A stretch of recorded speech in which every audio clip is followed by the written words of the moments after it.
The front door clicked shut with a sound so quiet it should have been nothing. But standing in the middle of his kitchen at 5:30 in the morning, coffee cup frozen halfway to his lips, Ethan Cole felt that soft click like a gunshot through his chest. Lena's truck was already pulling down the long gravel drive, taillights disappearing into the pre-dawn dark. On the counter sat her keys, her employee badge from the ranch office, and a single handwritten note that began with two words he'd never expected to read. I'm done. 4 years. 4 years of her steady presence, her quiet efficiency, the way she kept his entire world running without ever asking for credit. And he'd never once stopped to wonder what would happen if she left.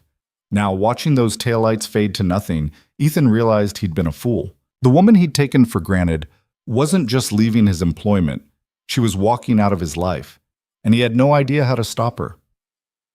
Before we dive into this story, do me a favor, drop a comment with the city you're watching from. I want to see how far this one travels.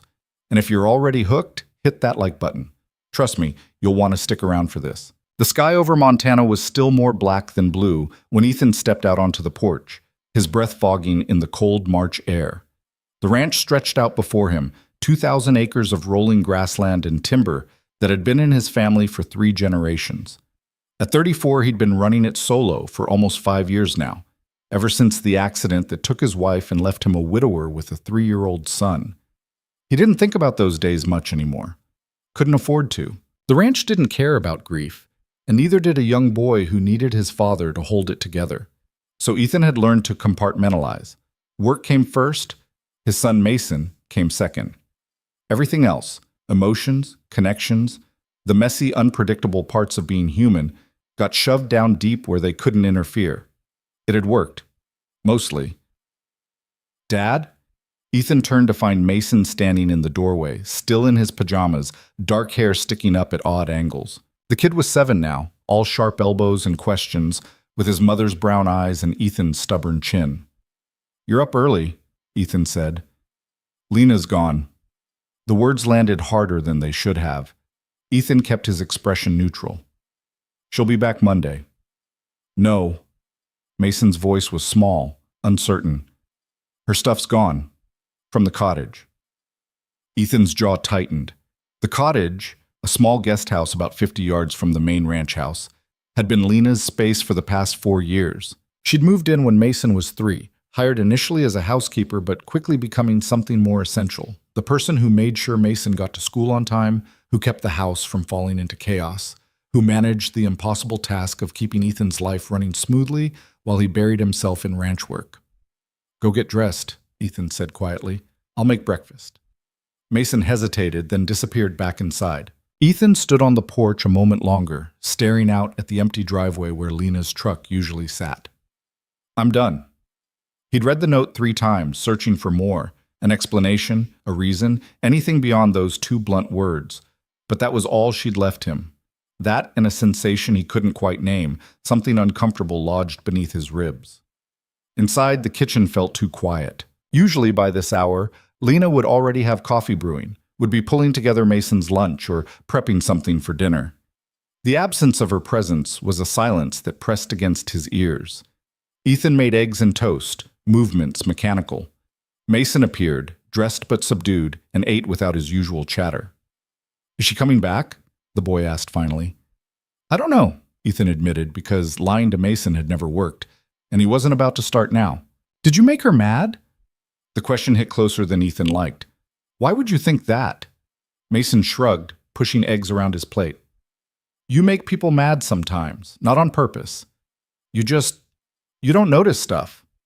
What stuff? I don't know. Stuff. Mason looked up, and there was something too old in his eyes, some awareness that 7-year-olds shouldn't have. Mom used to say you lived in your head too much, that you were good at ranching but bad at people. Ethan felt something twist in his chest. Your mom said that? Before she died. I remember some things. Mason's voice went quieter. Lena never said it, but sometimes she'd get this look, like she was tired of being invisible. She wasn't invisible. Yeah, she was. Mason stood, carrying his plate to the sink. You never even looked at her, Dad. Not really. The kid headed upstairs. leaving Ethan alone in the too-quiet kitchen with the uncomfortable truth that his 7-year-old son saw things more clearly than he did. By noon, Ethan had thrown himself into work with an intensity that would have impressed even him on a normal day. Fences needed mending, cattle needed checking, equipment needed maintenance. The ranch provided endless excuses to avoid thinking about the empty cottage or the note or the hollow feeling in his chest. He was in the north pasture, wrestling with a broken post, when his foreman, Ray Martinez, rode up on horseback. "Heard Lena quit," Ray said without preamble. Ethan didn't look up. News travels fast. "Mason told my daughter when she picked him up for school." Ray dismounted, studying Ethan with the kind of frank assessment that came from 20 years of friendship. "You gonna tell me what happened?" "Nothing happened. She left a note, said she was done." "Just like that?" "Just like that." Ray was quiet for a moment, and Ethan could feel him thinking, choosing his words. Ray was good at that, thinking before speaking, something Ethan had never quite mastered. "You know," Ray said slowly, "my wife mentioned Lena seemed different lately. Quieter. Like something was weighing on her." "She was always quiet." "Not like this. Maria said it was like watching someone make a decision they didn't want to make." Ray paused. "Said Lena looked sad." Ethan finally looked up. "She didn't seem sad to me." "Yeah, well," Ray's expression shifted into something almost pitying. "That's kind of the problem, isn't it?" Before Ethan could respond, his phone buzzed. He pulled it out, frowning at the unfamiliar number, then at the text message. "This is Lena. Please don't try to contact me. I'll send my final paycheck information via email. Take care of Mason." The message felt like a door slamming shut.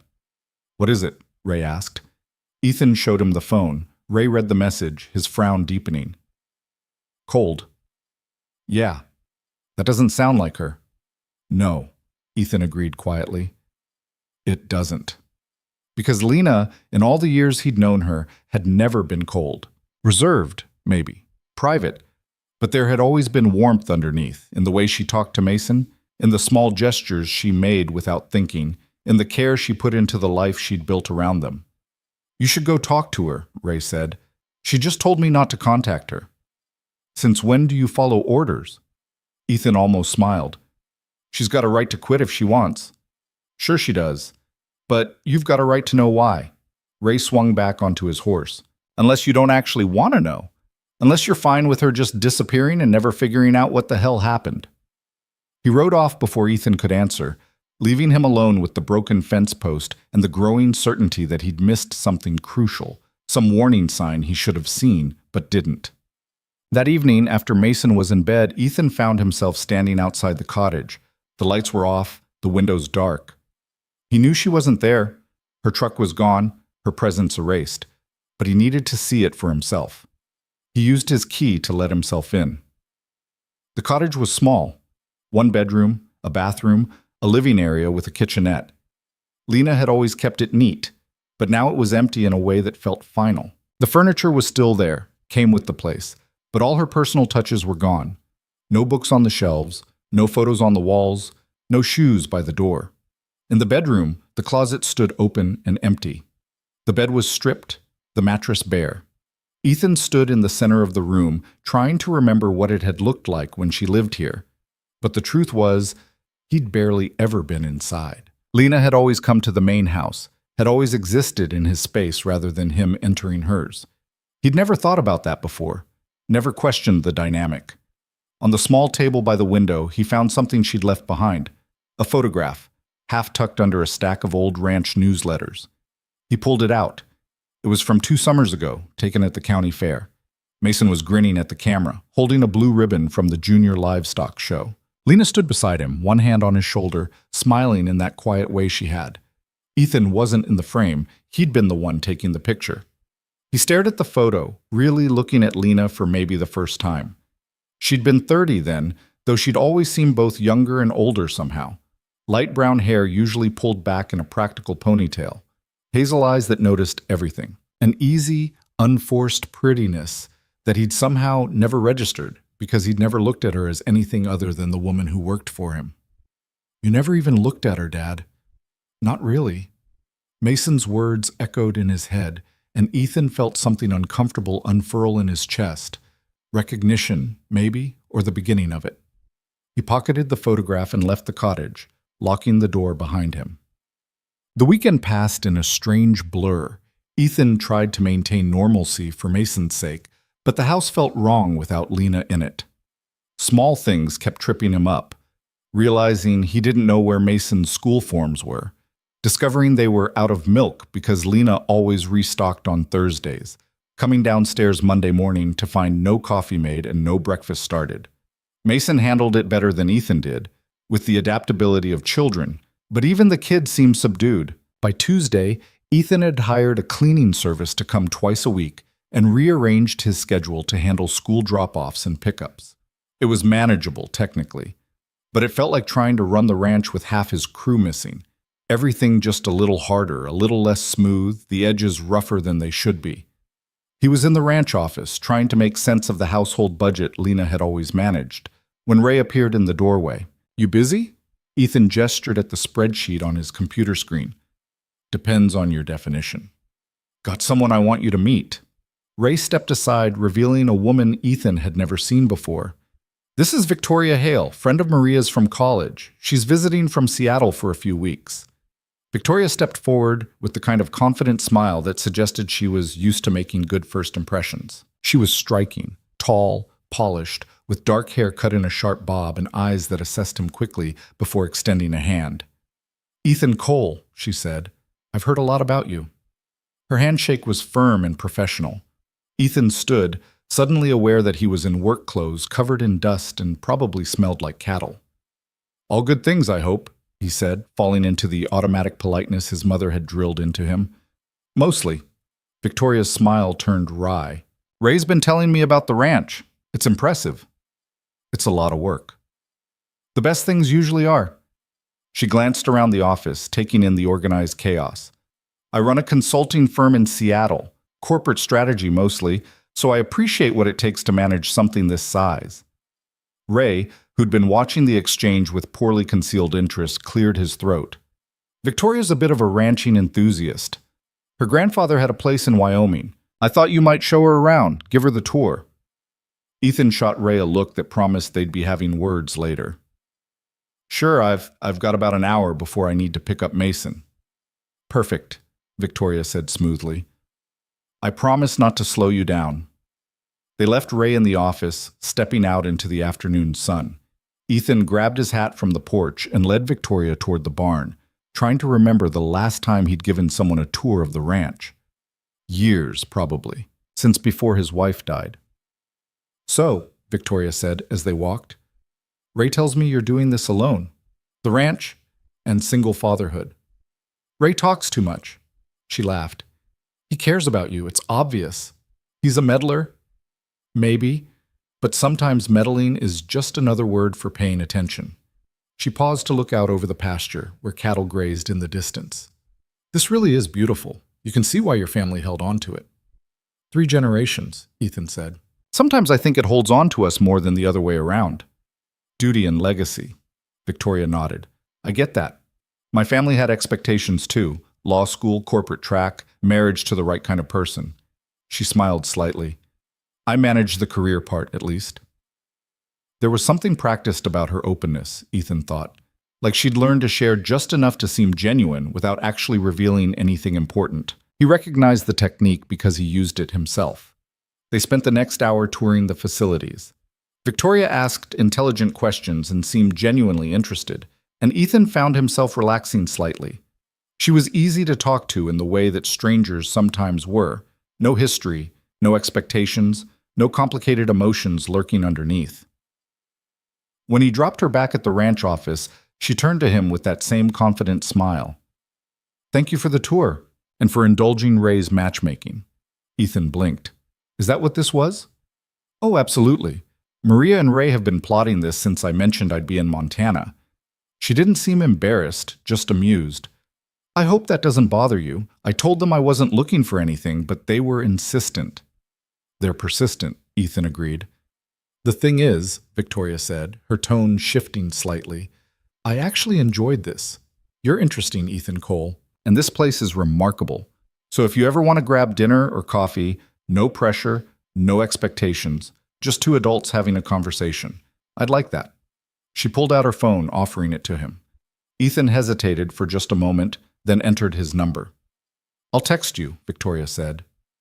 Think about it. She left in a rental car, and Ethan stood in the driveway watching her go, trying to figure out what he was feeling.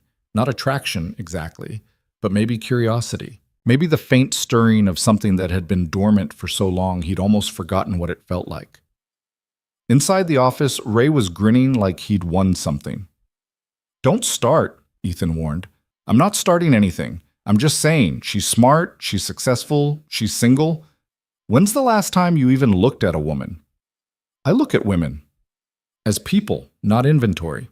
Ray's expression sobered. Look, I know you've got your reasons for keeping people at arm's length, but it's been almost 5 years, Ethan. You're allowed to move on. This isn't about moving on.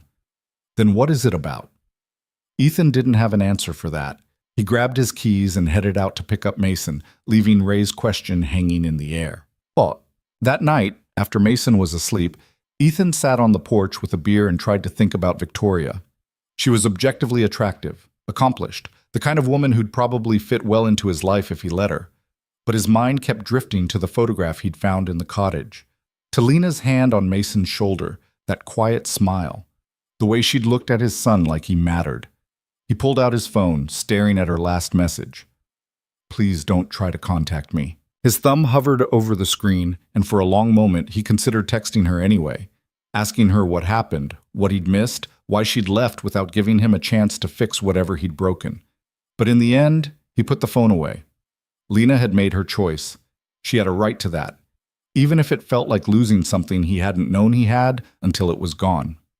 Over the next few days, Victoria texted him twice, once with an article about sustainable ranching practices, once with a photo of a sunset she'd seen on a hike. The messages were friendly, low pressure, exactly what she'd promised. Ethan responded because it seemed rude not to, and because if he was honest, the attention was novel. For years, his entire world had been the ranch and Mason and the careful distance he kept from anything resembling emotional risk. On Thursday, she texted, "There's a decent Italian place in town. Dinner Friday? My treat." He stared at the message for a full minute before typing back, "Can I bring my kid?" The response came quickly. "Absolutely. I'd love to meet him."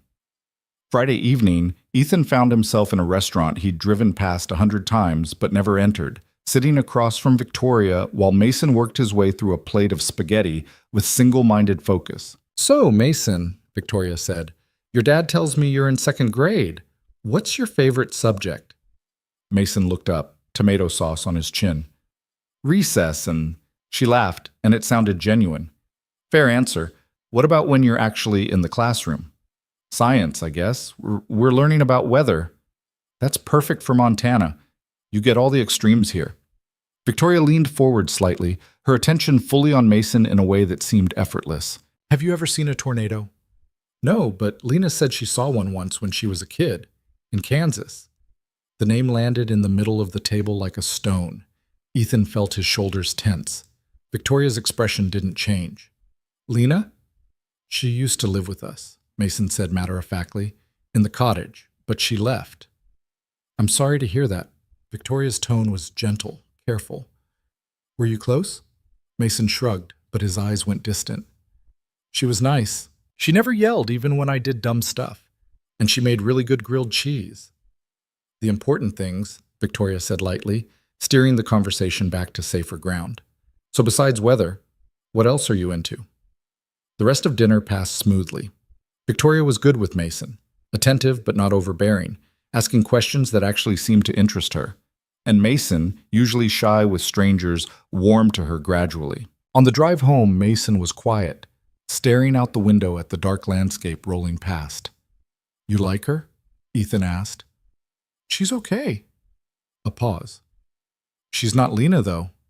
"I know. Is she going to be your girlfriend?" The question caught Ethan off guard. "I don't know. We just met." "But you like her." "I don't not like her." Ethan glanced at his son. "Would it bother you if I did? Have a girlfriend?" Mason considered this seriously. Mom's been gone a long time. I don't remember her much anymore, except in pictures. His voice got smaller. Sometimes I feel bad about that. Ethan's chest tightened. You don't have to feel bad. You were little. I know, but still.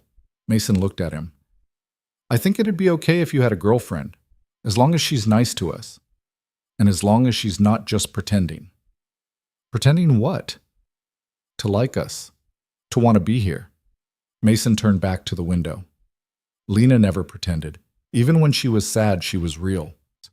They drove the rest of the way in silence, and Ethan wondered when his 7-year-old had gotten so perceptive and why it felt like the kid understood things about human nature that Ethan was still figuring out. That weekend, Victoria came by the ranch again, this time bringing coffee and pastries from a bakery in town. She sat on the porch with Ethan while Mason played in the yard, and they talked about nothing in particular: her work in Seattle, his challenges with the ranch, the strange liminal space of being in Montana in early spring. You're easy to be around, Victoria said at one point, her tone thoughtful. You don't perform. A lot of people perform. I don't have the energy for it, Ethan admitted. I like that. It's refreshing. She watched Mason chase the dog across the lawn. He's a great kid. You're doing something right. I'm doing my best, which some days doesn't feel like enough. That's parenting, I think, at least from what I've observed. Victoria hesitated, then added, Can I ask you something personal? You can ask. The woman Mason mentioned, Lena. Ray said she worked for you. Ethan felt his defenses rise automatically. She did, for 4 years. And she just left? Out of nowhere? Apparently it wasn't out of nowhere to her. I just didn't see it coming. Victoria was quiet for a moment, her gaze steady. Do you miss her? The question landed harder than it should have. Ethan found himself looking out at the ranch, at the familiar landscape, trying to put words to something he hadn't fully examined. The house feels wrong without her, he said finally. Things don't run the way they used to. Mason asked about her. So yeah, I guess I miss what she did, the role she filled. That's not what I asked. He looked at Victoria, found her watching him with something that might have been sympathy or understanding or both. I don't know, he admitted. I'm not good at this. Feelings, I guess. I know the ranch, I know cattle, I know how to fix a fence or balance a budget, but people? I've never been good with people. You're good with me. You're easy. You don't ask for anything complicated. Not yet, Victoria said, and there was something almost sad in her smile. But Ethan, if you want my unsolicited advice, and I'm going to give it anyway, whatever you're feeling about Lena, you should probably figure that out before you try to figure out what you feel about anyone else. Why? Because unfinished business has a way of sabotaging new beginnings. And because it's not fair to either of us if half your heart is somewhere else. Before Ethan could respond, Mason called out from the yard, and the moment passed. But Victoria's words stayed with him, needling at something uncomfortable in his chest. That night, alone in the house after Mason had gone to bed, Ethan pulled out the photograph again. He studied Lena's face, trying to remember specific moments, specific conversations. But what came back were impressions more than memories. The smell of coffee in the morning, the sound of her humming while she worked, the way she'd looked at him sometimes when she thought he wasn't paying attention, like she was seeing something he couldn't. His phone buzzed. A text from Victoria. Thanks for today. You're easy to be around too. He typed back, anytime. Then he set the phone down and sat in the quiet house, surrounded by the ghost of Lena's presence, and tried to figure out what the hell he was doing, and why, when he closed his eyes, it wasn't Victoria's face he saw, but hazel eyes, and a quiet smile, and a woman who'd been right there beside him for 4 years while he looked everywhere else. The following Tuesday brought rain, not the gentle spring kind, but the cold, slanting variety that turned the ranch roads to mud and made everything twice as hard. Ethan spent most of the morning in the south pasture, checking on a pregnant heifer that Ray had flagged as high risk. By the time he got back to the house, his clothes were soaked through, and his mood was worse. Mason was at the kitchen table, homework spread out in front of him, looking frustrated. Where's the protractor? He asked, without looking up. Ethan stared at him. The what? The protractor. For math. It's supposed to be in my school supplies, but I can't find it. Did you check your backpack? Yes, Dad. I checked everywhere. Mason's voice had that edge that meant he was close to tears. Lena always knew where stuff was. The words hit harder than they should have. Ethan pulled off his wet jacket, trying to think. We'll get you a new one. I'll run to the store. I need it for homework that's due tomorrow. Then we'll go now. They drove to town in tense silence, the rain drumming on the truck's roof. The office supply store was nearly empty, fluorescent lights too bright after the gray afternoon. Ethan found the protractor while Mason wandered the aisles, touching notebooks and pens with the kind of focus kids used when they were trying not to think about something else. At the checkout, the clerk, an older woman Ethan vaguely recognized, smiled at Mason. Getting ready for the school year? We're already in school, Mason said flatly. Oh, of course, I just meant… She looked flustered. Well, you have a good day. In the truck, Mason was quiet again. Ethan started the engine but didn't pull out of the parking lot. You want to talk about it? He asked. About what? Whatever's bothering you. Mason stared out the window. Everything's different now. Like, we used to have routines and stuff just worked. Now it's all weird and hard and nothing's where it should be. I know, I'm trying. I know you're trying. Mason's voice cracked slightly. But trying isn't the same as it actually working. And I know I'm not supposed to miss Lena because she was just the housekeeper, but I do miss her. She felt like… He stopped, struggling for words. Like what? Like part of us. Like family, kind of. Even though she wasn't. He looked at Ethan finally, his eyes red. Why did she leave? Did we do something wrong? Ethan felt something crack open in his chest. You didn't do anything wrong, buddy. I promise. Then why? I don't know. Sometimes people just… They need to make changes. It's not always about what we did or didn't do. That's a grown-up answer. It doesn't actually explain anything. The kid was right. Ethan ran a hand through his wet hair, searching for better words. Lena was here for a long time, 4 years. And maybe she needed something different, something we couldn't give her. That's not your fault. It's just how things work out sometimes. It sucks. Yeah, Ethan agreed quietly. It really does. They drove home through the rain, and Ethan thought about all the ways he'd failed to see what was right in front of him, not just with Lena, but with his own kid, who'd been holding everything together while Ethan buried himself in work and routine and the comfortable numbness of not feeling too much. That evening, after Mason finished his homework and went to bed, Ethan found himself standing in the kitchen with his phone in his hand. He'd pulled up Lena's contact information, the cursor blinking in the message field. He typed, Mason misses you. Then he deleted it. Too manipulative, using his kid as leverage. He tried again. Can we talk? Deleted that too. She'd explicitly asked him not to contact her. Finally, he typed, I need to understand what happened. His thumb hovered over the send button for a long moment. Then he locked the phone and put it away. Lena had drawn a boundary. He had to respect that, even if it killed him not knowing. The rain continued through the night, steady and relentless, and Ethan lay awake listening to it, thinking about everything he'd taken for granted and all the ways silence could be its own kind of answer. Victoria texted him Wednesday morning. How's the week treating you? He responded honestly. Rough. You? Same. Work drama. Want to grab lunch and commiserate? They met at a diner on the edge of town, the kind of place with vinyl booths and coffee that tasted like it had been sitting since dawn. Victoria was already there when Ethan arrived, looking polished despite claiming to have had a rough week. You look tired, she said as he slid into the booth across from her. Mason's having a hard time, adjusting. To Lena being gone? Ethan nodded. The waitress came by and they ordered without looking at the menus. When she left, Victoria leaned back, studying him. You know what I think? She said. I'm sure you're going to tell me. I think you're stuck. You're not moving forward because you haven't dealt with what's behind you. She held up a hand before he could protest. And I'm not just talking about Lena. I'm talking about all of it. Your wife, your grief, the walls you've built to keep yourself functioning. You're so good at managing, Ethan.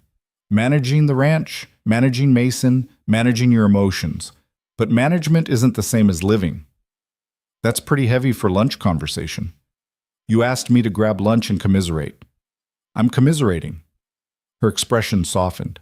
Look, I like you. You're smart. You're decent. You clearly love your kid.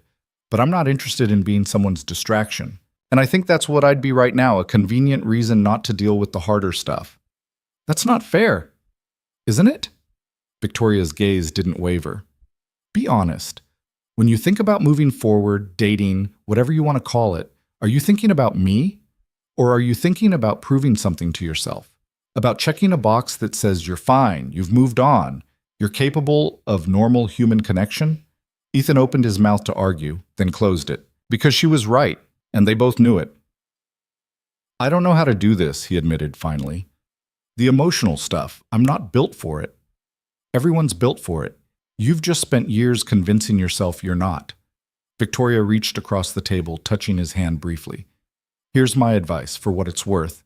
Find Lena, talk to her. Figure out what actually happened and what you actually feel. Because until you do that, you're going to be stuck in this limbo, and that's not fair to you or Mason or anyone else who might want to be part of your life. She doesn't want to talk to me. Did she say that, or are you assuming? She texted me to not contact her. So, contact her anyway. Sometimes people say one thing when they mean another. Sometimes they put up walls because they're hurt, not because they actually want to be left alone. Victoria pulled her hand back. Or don't. Keep moving forward the way you have been, but don't drag me or anyone else into your mess until you're actually ready to deal with it. Their food arrived, and they ate in a silence that wasn't quite uncomfortable but wasn't easy either.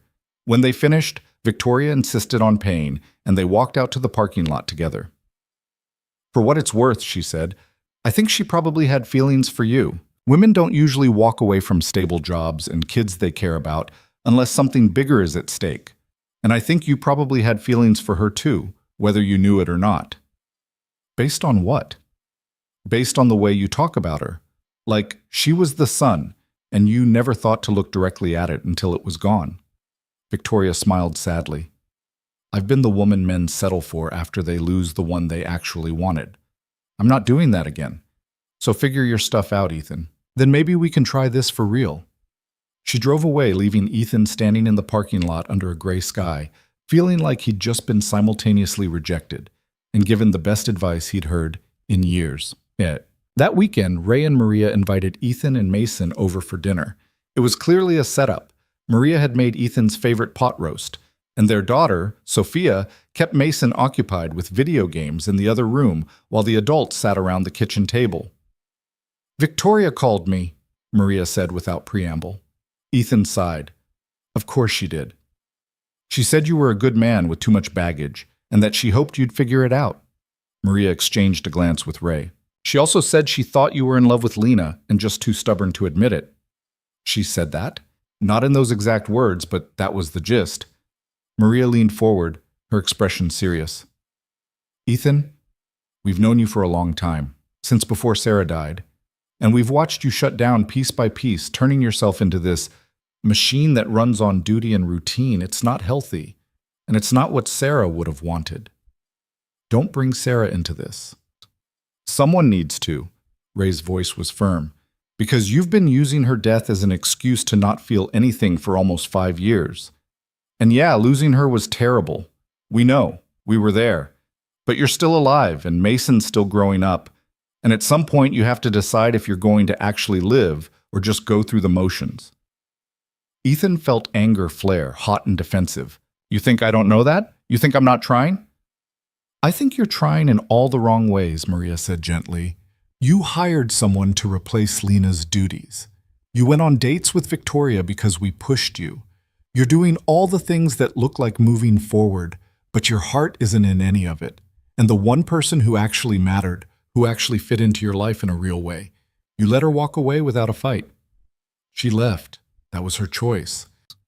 And you respected it, which is noble or cowardly depending on how you look at it. Ray stood, pacing to the window. Did you ever ask yourself why she left? Really ask, not just accept the surface answer. She said she was done. Done with what? The job? The house? Or done waiting for you to see her as something other than hired help? Ray turned back to face him. Lena worked for you for 4 years, Ethan. 4 years of living 50 yards away, seeing you every day, taking care of your kid like he was her own. And in all that time, did you ever once ask her about herself? Her life? Her dreams? What she wanted? The question landed like a punch. Ethan tried to remember specific conversations with Lena, personal ones that went beyond logistics and schedules. He came up empty. That's what I thought, Ray said quietly. You treated her like a very efficient appliance, and maybe she was okay with that for a while. But people can't stay invisible forever, especially when they're in love with someone who doesn't even see them. You don't know that she was in love with me. Everyone knew, Maria said. Everyone except you. The way she looked at you, the way she organized her whole life around yours and Mason's, the way she'd light up when you actually noticed something she'd done. It was obvious, painful, honestly. Watching her hope and watching you just not see it. Ethan felt like the ground had shifted under him. If it was so obvious, why didn't anyone say anything? Would you have listened? Ray asked. Be honest. If I'd come to you a year ago and said, hey, I think Lena has feelings for you, what would you have done? Ethan didn't have to think hard. I would have told you that you were wrong, that she was an employee and nothing more. Exactly, so we stayed out of it. Figured maybe eventually you'd pull your head out of your ass and see what was right in front of you. Ray's expression softened. But then she left, and you still didn't get it. You went on a date with Victoria instead of going after the woman who actually knew you, who knew Mason, who'd been part of your life in a real, daily, intimate way. Intimate is a strong word. Is it? She lived on your property. She knew how you took your coffee, what nightmares Mason had, when you were stressed even if you didn't say so. She knew the ranch, the rhythms of your life, the 1,000 small details that make a person real. Maria's voice was kind but firm. That's intimacy, Ethan. Maybe not romantic, but definitely real. And somewhere along the way, I think it became romantic for her, and I think, if you're honest with yourself, maybe for you too. Ethan stood abruptly, needing to move. I didn't ask for this. The analysis, the judgment, we're not judging you, Maria interrupted. We're trying to help you, because we love you and we want you to be happy, and we think you're sabotaging yourself. By what? Respecting Lena's wishes? Trying to move on? By not fighting for something that mattered. Ray's voice was steady. Look, if Lena was just the housekeeper, just an employee who decided to quit, fine, move on. But if she was more than that, if she meant something to you that you're only now starting to realize, then you owe it to yourself and to her to figure that out. From the other room came the sound of Mason and Sophia laughing at something on the TV. The normalcy of it felt jarring against the weight of the conversation. I don't know what she was, Ethan admitted quietly. I don't know what I feel. All I know is the house feels wrong without her, and Mason asks about her, and I keep finding myself thinking about moments that didn't seem important at the time, but maybe were. Then find her, Maria said simply. Talk to her. Worst case, you get closure. Best case, you get something real. And if she doesn't want to talk to me, then at least you tried. At least you didn't just let her disappear because it was easier than dealing with complicated feelings. Ray sat back down. You're a good man, Ethan, but being good isn't enough if you're not also brave. And sometimes bravery means risking rejection or discomfort or all the messy stuff you've been avoiding. Ethan looked at his friends, people who'd known him through the best and worst of his life, who'd stood by him when Sarah died, who'd watched him slowly turn into someone he barely recognized. I don't know if I can do this, he said. You can, Maria assured him. You're just scared, which is normal. But you've done harder things. You've buried a wife and raised a kid and kept a ranch running. You can have one difficult conversation. Where is she? Do you know? Maria and Ray exchanged a glance. She's staying with her sister in Billings, Maria said. About 2 hours from here. Sophia got the address from her when they texted last week. Mason's been texting her? Sophia has. Lena asked her to check in on Mason, make sure he was doing okay. Sophia showed me the messages. Lena sounds sad and worried about you both, but also resolute, like she made a decision she's sticking to no matter how much it hurts. Ethan absorbed this information, feeling pieces click into place. She cares about him. About us. Of course she does. That was never the question. Ray leaned forward. The question is whether you care about her the same way. Not as an employee, Not as a convenient presence, but as a person who matters. Who you'd miss even if every practical thing she did could be replaced. And there it was. The truth Ethan had been circling around for weeks.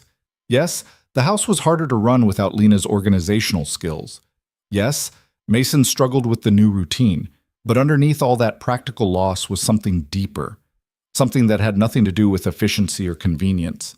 He missed her laugh, rare but genuine. He missed the way she'd argued with him about whether to plant tomatoes or peppers in the garden. He missed seeing her on the porch in the evenings, reading while the sun set. He missed the feeling of coming home to a place that felt lived in, warm, like more than just a house he maintained. "I think I've been an idiot," he said finally. Maria smiled. "Welcome to the realization. Now, what are you going to do about it?" Wait. Ethan drove to Billings the following Saturday. He left early before Mason woke up, arranging for Sophia to come stay with him. He didn't tell anyone where he was going, partly because he wasn't entirely sure himself. He just knew he needed to see Lena, needed to have the conversation he should have had weeks ago. The address Maria had given him led to a modest apartment complex on the south side of the city. Ethan sat in his truck for 10 minutes, gathering courage, before finally climbing out and finding the right unit. He knocked, waited, knocked again. The door opened, and there she was, Lena Hayes, looking tired and surprised and guarded all at once. She wore jeans and an oversized sweater, her hair loose around her shoulders instead of pulled back the way she usually wore it. For a moment, they just stared at each other. "Ethan," she said finally, and her voice was careful, controlled. "What are you doing here? I need to talk to you. I asked you not to contact me. I know, I'm sorry, but He stopped, searching for the right words. "I need to understand why you left. The real reason, not just, I'm done." Lena's expression flickered, something like pain crossing her face before she shuddered it. "It doesn't matter now. It matters to me." "Why? So you can feel better about yourself? So you can check the box that says you tried?" Her tone was sharper than he'd ever heard it. "I made a decision, Ethan. I moved on. You should do the same." "I can't." "Why not?" "Because—" He hesitated, then pushed forward. "Because Mason asks about you every day. Because the house doesn't feel right without you. Because I keep thinking about all the things I took for granted, and all the ways I failed to see what was right in front of me." Lena's jaw tightened. "Mason's not my responsibility anymore, and the house just needs better organization. You'll figure it out." "That's not what I meant." "Then what did you mean?" He looked at her, really looked, the way Victoria had accused him of never doing. He saw the exhaustion in her eyes, the tension in her shoulders, the way she held the door like a barrier between them. "I meant that I miss you," he said quietly. "Not what you did, you. And I think I've been missing you for longer than I realized. I just didn't let myself see it."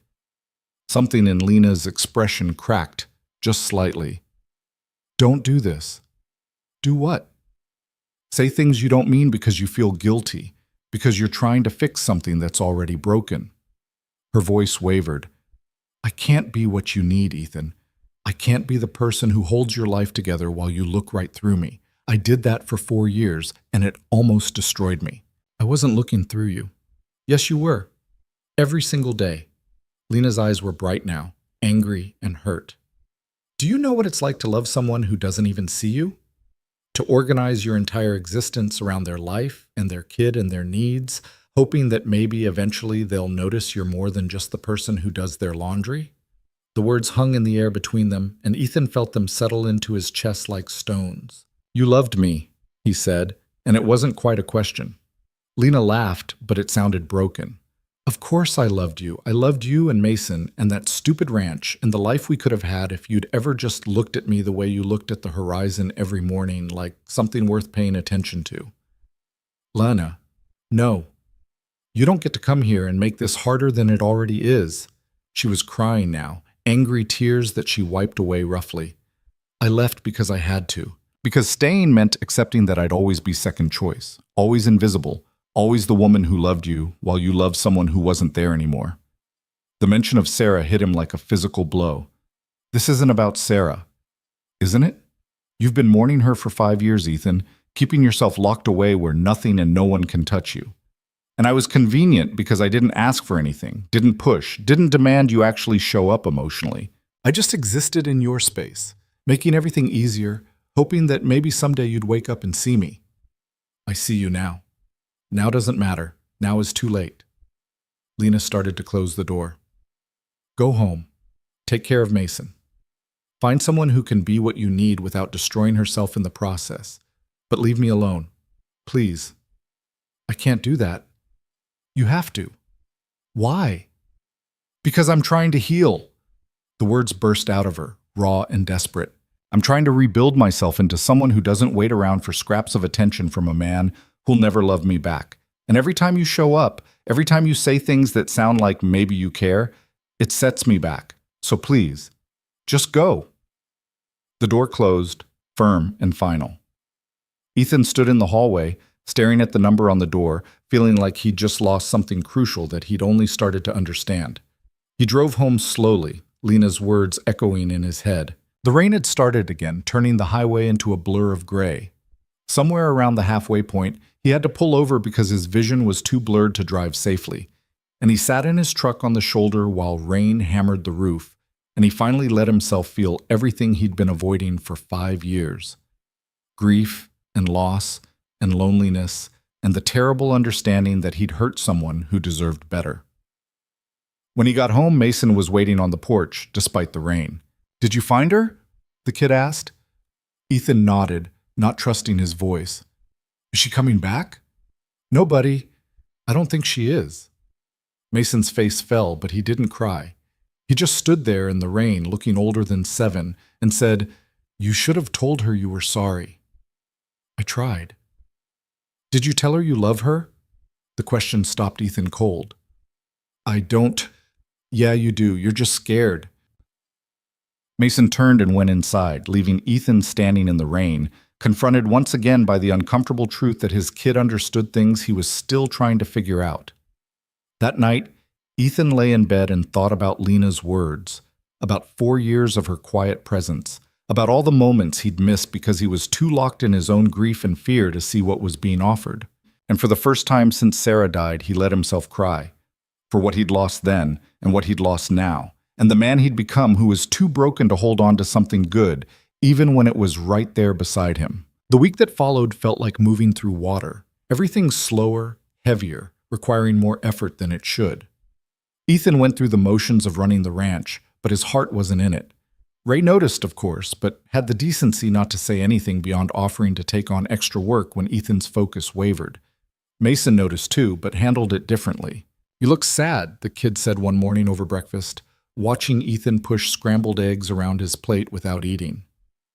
I'm fine. You're lying. Mason took a bite of toast, chewing thoughtfully. Did Lena yell at you? No, she didn't yell. Then what happened? Ethan set down his fork, meeting his son's eyes. She told me the truth about why she left, and it wasn't pretty. What truth? That I hurt her. By not seeing her, not paying attention to what mattered. Ethan's throat felt tight. She was right there for years, and I treated her like furniture, like something that was just supposed to be there without me having to think about it. Mason considered this seriously.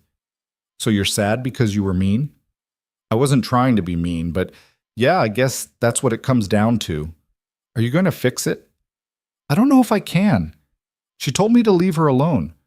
But do you want to fix it? The question was so simple, so direct, and Ethan found himself without an easy answer.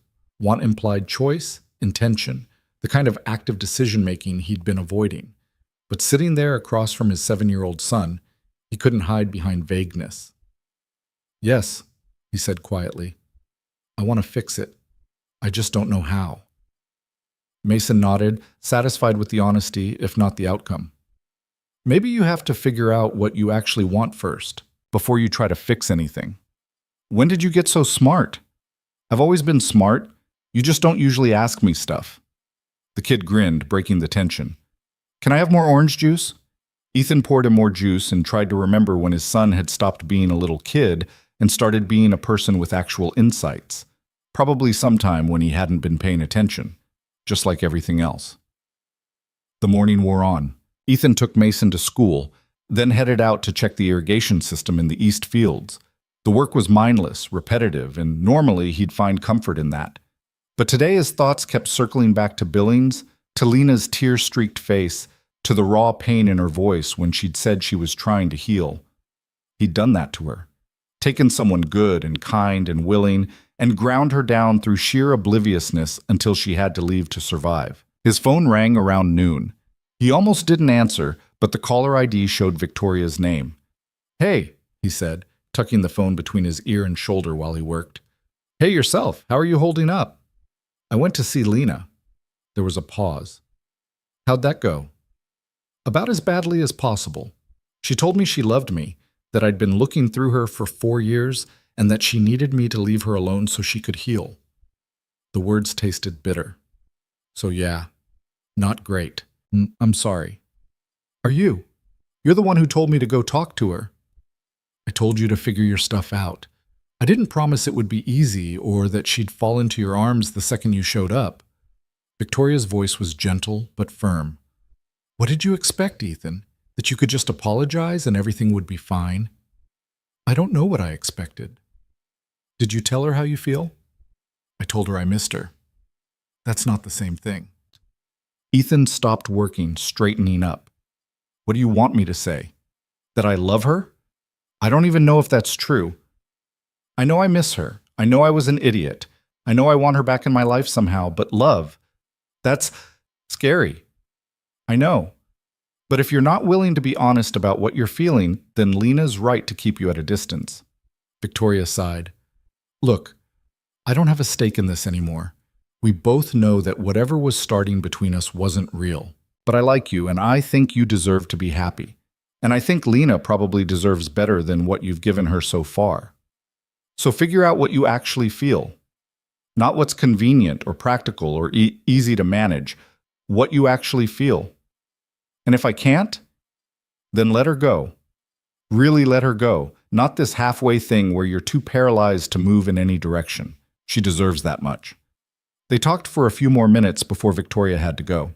When Ethan hung up, he stood in the empty field with the sun beating down and forced himself to actually think about the question everyone kept asking. Did he love Lena? The practical answer was that love was complicated, that 4 years of proximity didn't automatically equal romantic feelings, that he'd been grieving and shut down and not equipped for that kind of connection. But underneath the practical answer was something messier. The way his chest had tightened when he'd walked into that empty cottage. The way Mason's mention of her name could derail his entire day. The photograph he still carried in his wallet. The hundreds of small moments he'd never categorized as important, but that had apparently been building towards something he'd refused to see. The way she'd looked at him in that Billings hallway. Hurt and angry. And still, somehow, like she cared despite everything. Like even after 4 years of being invisible, part of her was still hoping he'd finally show up. And the fact that he'd driven 2 hours to see her without really questioning why. That he'd stood outside her door feeling more terrified than he had in years. That hearing her say she'd loved him had felt like both a gift and a wound.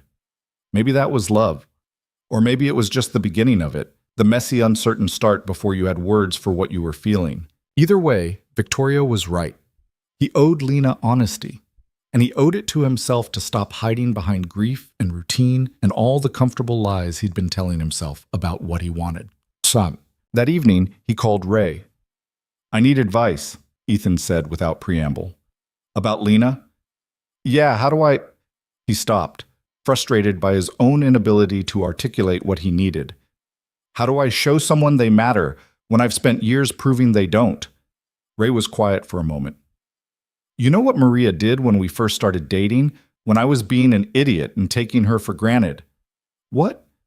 "She made me write down every time I thought about her for a week. Every single time she crossed my mind, I had to write it down and why.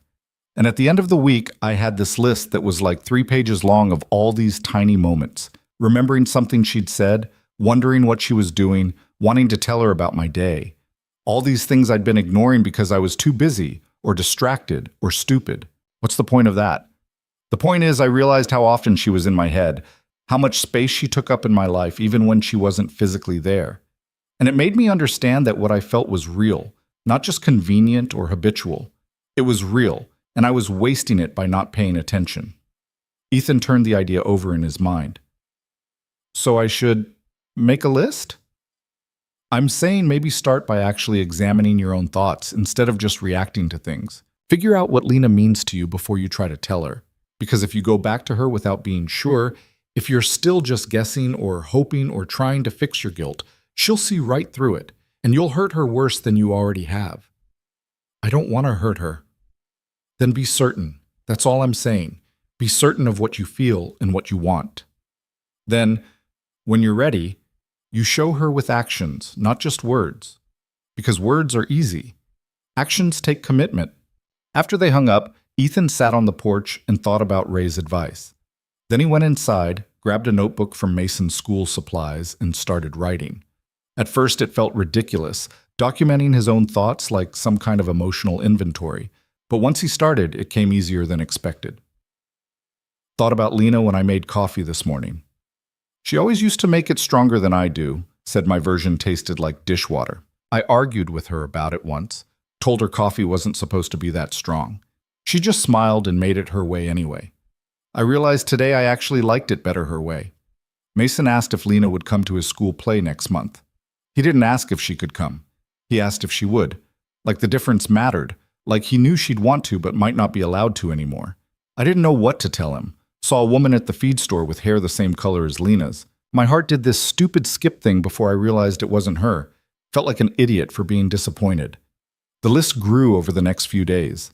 Small observations, random memories, moments when Lena's absence felt like a missing piece.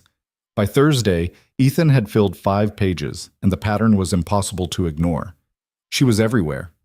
In the routine she'd established, in the spaces she'd occupied, in the thoughts that drifted through his mind without permission. She'd been woven into the fabric of his daily life so thoroughly that removing her had left visible gaps. But more than that, the memories he kept returning to weren't about what she'd done for him. They were about who she'd been, the way she'd laugh at Mason's terrible jokes, the fierce concentration on her face when she was reading, the time she'd argued with him for 20 minutes about whether to rescue a stray cat and then gone and done it anyway when he'd said no. The quiet competence with which she'd moved through the world, asking for nothing but somehow making everything better just by being there. That was the thing Ray had been trying to make him see.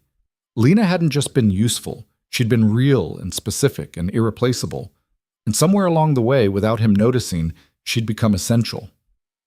On Friday, Mason came home from school with a drawing, a crayon sketch of 3 people standing in front of a house. Him, Ethan, and a brown-haired woman labeled Lena in his careful second-grade handwriting. We were supposed to draw our family, Mason explained, seeing Ethan's expression. I know she's not technically family, but she felt like it, so I drew her anyway. Ethan stared at the drawing, something cracking open in his chest. Does your teacher know who she is? I told her Lena used to live with us. She asked if Lena was my mom, and I said no, my mom died. But Lena was like, I don't know, like someone who could have been family if things were different. If things were different, Ethan repeated quietly, what would make them different? Mason looked at him seriously. If you wanted her to stay. If you'd asked her to be more than just the housekeeper. If you'd paid attention. The simplicity of it was devastating. Ethan pulled his son into a hug, holding him close, while Mason tolerated it with the patience of a kid who knew his dad needed the comfort more than he did. I'm going to try to fix this, Ethan said into Mason's hair. I don't know if it'll work, but I'm going to try. Good. Because I really miss her, and I think you do too, even if you're bad at saying it. That weekend, Ethan didn't go to Billings. Instead, he stayed home and thought about what Ray had said, that actions mattered more than words, that certainty required commitment. He thought about Lena's life before she'd come to work for him. She'd mentioned once, in passing, that she'd wanted to be a teacher but couldn't afford to finish her degree. Another time, she'd talked about growing up in Kansas, about tornado shelters and summer storms, and a childhood that sounded lonely. He realized he knew almost nothing about her. 4 years, and he'd never asked the questions that would have revealed the person underneath the role she played.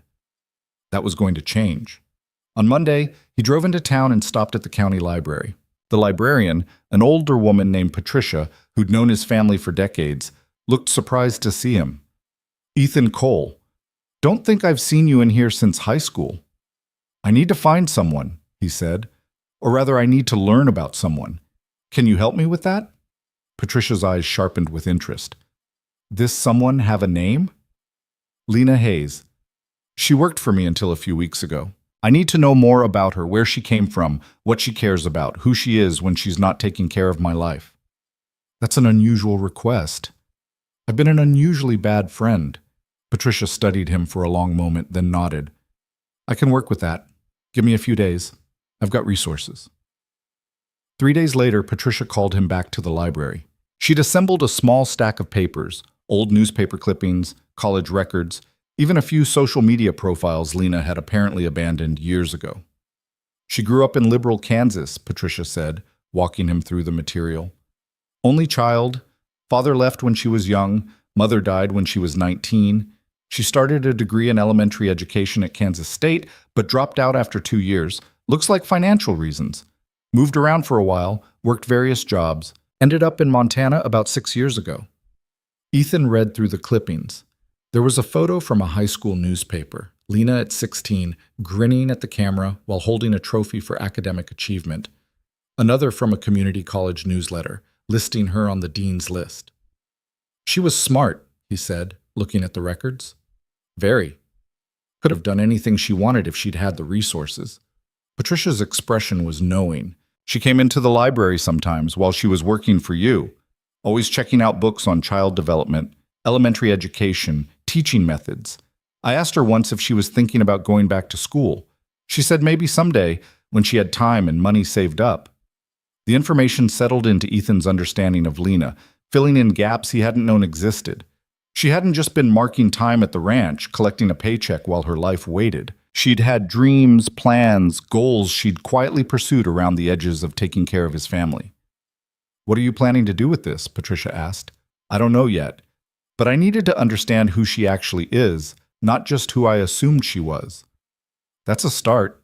Patricia's smile was sad, though understanding comes a lot easier when you ask the person directly instead of doing research behind their back. She won't talk to me. Did you give her a reason to? Or did you just show up asking for forgiveness without offering anything real in return? Ethan didn't have an answer for that. He thanked Patricia, gathered the papers, and drove home feeling like he was finally starting to see the shape of what he'd lost and what he needed to do to earn it back. The storm rolled in on a Tuesday night, sudden and vicious the way Montana weather could be. The forecast had called for rain, but what arrived was something more. Wind that rattled the windows, lightning that turned the sky white, rain that came down in sheets so thick you couldn't see 10 feet ahead. Ethan was in the barn when it hit, checking on equipment with Ray. The lights flickered and both men looked up at the ceiling. That's not good, Ray said. No. How many head do we have in the north pasture? About 40? They should be fine as long as the creek doesn't flood. Lightning struck close enough that they both felt it, a crack of thunder that shook the building. Ethan pulled out his phone, checking the weather radar. The storm system was massive, rotating, the kind that could spawn tornadoes. We need to move those cattle, Ethan said. If that creek floods, they'll be trapped. And this? It's too dangerous. It's more dangerous to leave them. Ethan was already moving, grabbing his rain gear. I'll take the ATV. You stay here. Monitor the radar. If it gets worse, call me back. Ethan, I'm not losing 40 head because I was too cautious. We've had this conversation before. Ray swore but didn't argue further. He knew better. When Ethan made a decision about the ranch, especially one involving the cattle, there was no point fighting him. Ethan suited up and headed out into the storm. The rain hit like needles, cold and sharp, and the wind threatened to knock him off balance. He climbed onto the ATV, fired it up, and headed toward the north pasture. The ride was nightmarish. Mud sucked at the tires, lightning illuminated the landscape in stark flashes, and the rain made it nearly impossible to see. But Ethan had been working this land for most of his life. He knew it in the dark, in the rain, in every season and condition. He found the cattle huddled near the tree line, nervous but not panicked yet. The creek was already rising, brown water churning with debris. Another hour and it would overflow its banks, cutting off the only exit route. Ethan spent the next 2 hours moving the herd, one small group at a time, guiding them through the storm to higher ground. It was exhausting, dangerous work. Twice the ATV nearly got stuck in mud. Once lightning struck close enough that his hair stood on end and the cattle spooked, scattering in directions he had to chase down. By the time he got the last of them to safety, he was soaked through, shaking from cold and adrenaline, and so tired he could barely think straight. The creek had already overflowed, turning the pasture into a churning mess that would have drowned or scattered the herd. He made it back to the barn after midnight. Ray was waiting, looking furious and relieved in equal measure. "You're an idiot," Ray said, helping Ethan off the ATV. "Cattle are safe." "So are you, barely. Don't ever do that again." Ethan didn't bother arguing. He was too tired. Ray drove him back to the house, but when they pulled up, there was another truck in the driveway. One Ethan recognized. Lena's truck. He stared at it, wondering if exhaustion was making him hallucinate. But no, the truck was real, and as he climbed out of Ray's vehicle, the front door of the house opened. Lena stood in the doorway, backlit by the warm interior light, her expression a mixture of worry and something else Ethan couldn't quite name. "What are you doing here?" he asked, his voice rough from shouting over the storm. "Sophia called me. Said Mason was scared because of the storm and you were out in it. She stopped, seeming to realize how it sounded. "I shouldn't have come, but I needed to make sure you were okay." "I'm fine." "You look half drowned and about to collapse." Her voice was sharp, concerned. "Get inside before you get hypothermia on top of everything else." Ray, who'd been watching the exchange with interest, cleared his throat. "I'm going to head home. Maria's probably worried." "Ethan, you good?" "Yeah. Thanks for the help." Ray drove off, leaving Ethan standing in the rain, staring at Lena. She stepped back, gesturing him inside with a look that said she wasn't asking. The house was warm, dry, safe. Mason was asleep on the couch, curled under a blanket. Lena must have sat with him until he crashed. "You should get out of those clothes," Lena said, not looking at him. "I'll make coffee." "You don't have to. Just do it, Ethan. Please." He went upstairs, peeled off the soaked layers, and changed into dry clothes. When he came back down, Lena had coffee waiting. Strong, the way she used to make it. She'd also set out towels and was busying herself with cleaning up the kitchen, movements automatic and familiar. "Mason okay?" Ethan asked, sitting at the table. "He's fine. Worried about you. The storm scared him, and when he couldn't reach you, he called Sophia crying. She called me." Lena finally looked at him. "I know I said to leave me alone, but I couldn't not come. Not when he needed someone." "Thank you." "Don't thank me. I didn't do it for you." The words should have stung, but Ethan understood them for what they were. Self-protection, distance, the walls she'd built to survive leaving. They sat in silence for a while, drinking coffee, the storm still raging outside. Eventually, Lena spoke. "Why were you out there? In weather like this?" "Cattle needed moving. Creek was flooding. You could have died. But I didn't. That's not the point." Her hands were shaking slightly around the coffee mug. "You take these stupid risks because you think the ranch is more important than you are. But it's not. And Mason needs you alive more than he needs 40 head of cattle." "I know that." "Do you? Because from where I'm sitting, it looks like you throw yourself into danger because it's easier than dealing with anything that actually matters." The accusation hung between them, and Ethan couldn't deny it, because she was right. Going out into the storm, risking himself for the cattle, it was about duty, yes, but it was also about control. About doing something concrete and manageable instead of facing the messy, complicated feelings he'd been avoiding. "You're right," he said quietly. Lena blinked, surprised. "What?" "You're right. I do that. I have been doing that for years, hiding behind work and duty and all the practical things I can control because the stuff I can't control terrifies me." "Ethan, let me finish." He set down his coffee, meeting her eyes. "I've been thinking about what you said in Billings, about how I looked through you, about how you loved me while I loved someone who wasn't there. And you were right about all of it. I was so locked up in grief and fear that I couldn't see what was right in front of me. But I see it now. I see you now. And I'm sorry it took losing you to make that happen." Lena's expression was guarded, careful. Apologies don't fix 4 years of being invisible. "I know. But I'm not just apologizing. I'm trying to tell you." He stopped, searching for the right words. "I spent the last 2 weeks really thinking about what you mean to me, Not what you did for me, not how you made my life easier, but you, Lena Hayes, the person you are. And what did you figure out? That I've been halfway in love with you for longer than I realized. That I miss you in ways that have nothing to do with convenience or routine. That when I think about my life, the version I actually want, you're in it.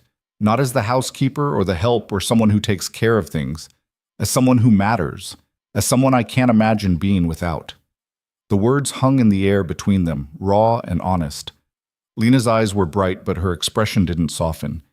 You can't just say that, she said, her voice shaking. You can't show up after weeks of silence and say you love me and expect it to fix everything. I don't expect it to fix anything. I just needed you to know. Why? Why now? Because I'm tired of hiding. Because you deserve to know the truth. Because if there's even a chance you might still care about me, about us, I need to fight for it instead of just letting you go. Lena stood abruptly, pacing to the window.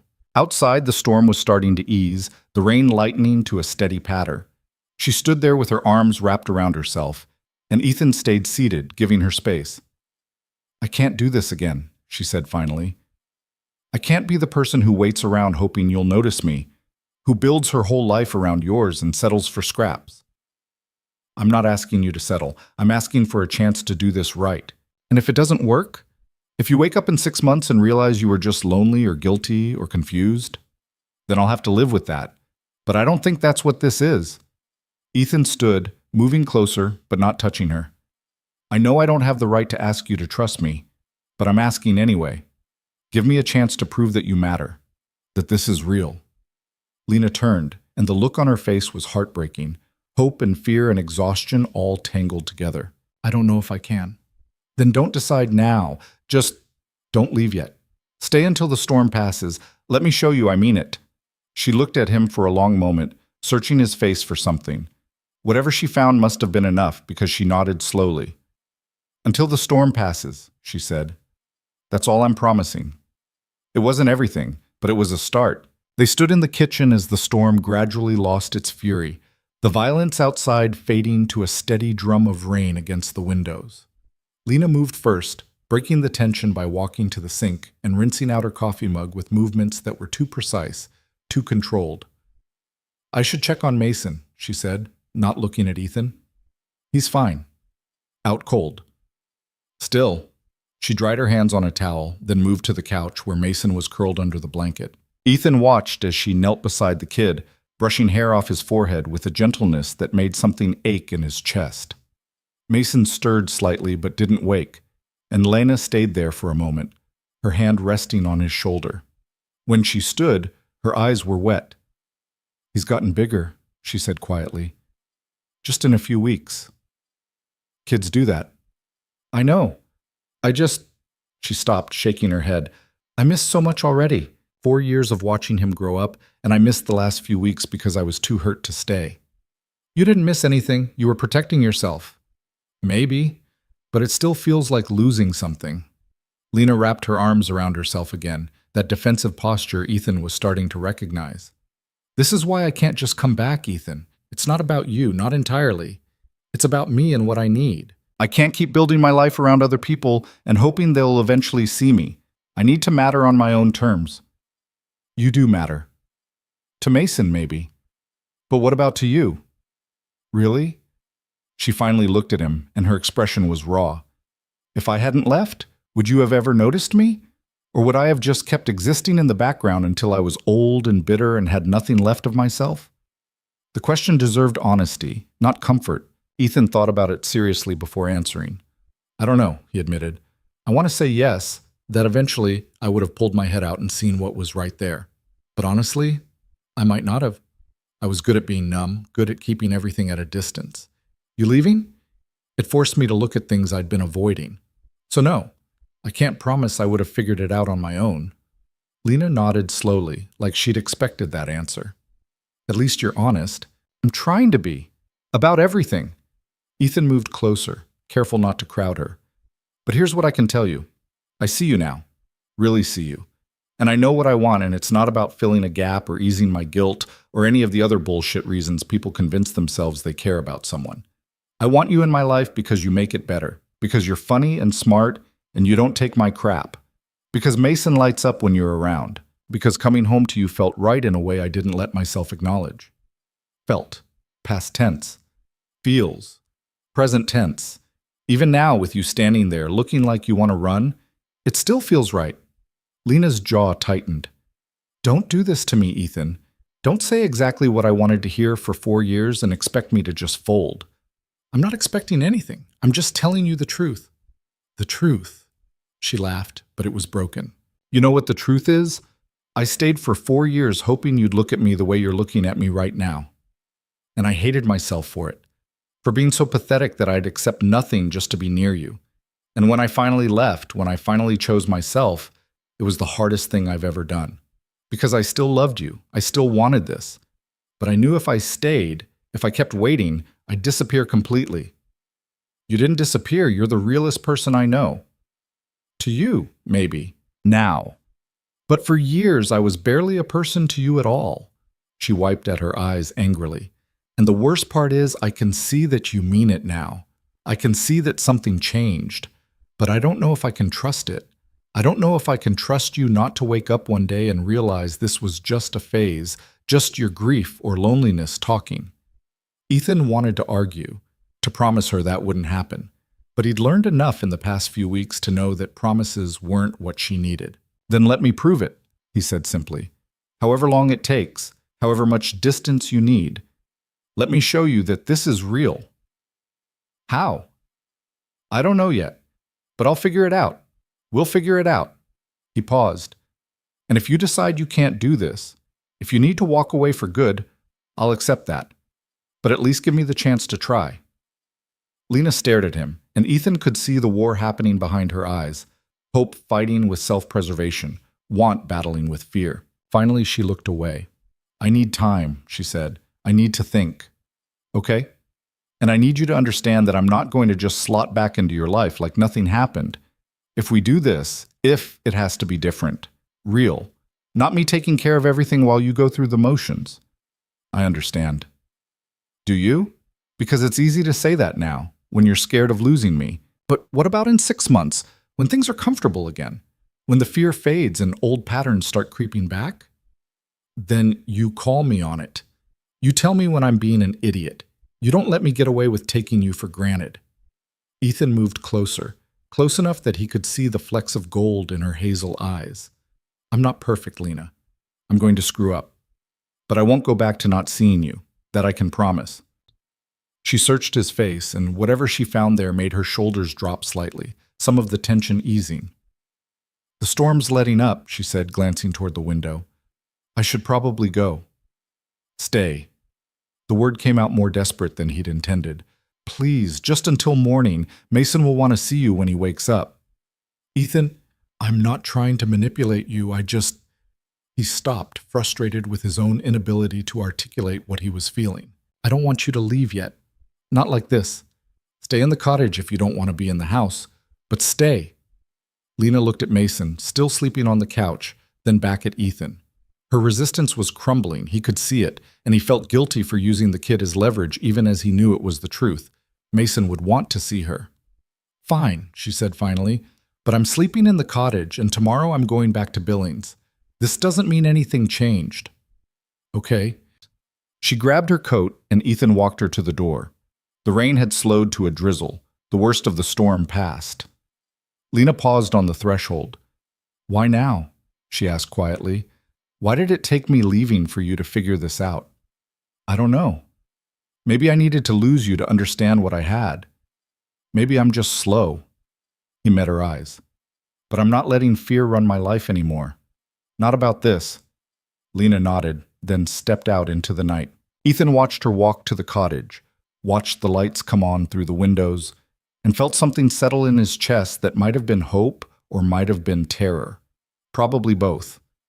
He went back inside, checked on Mason, then sat in the quiet kitchen and tried to figure out his next move. Because Lena was right, words weren't enough.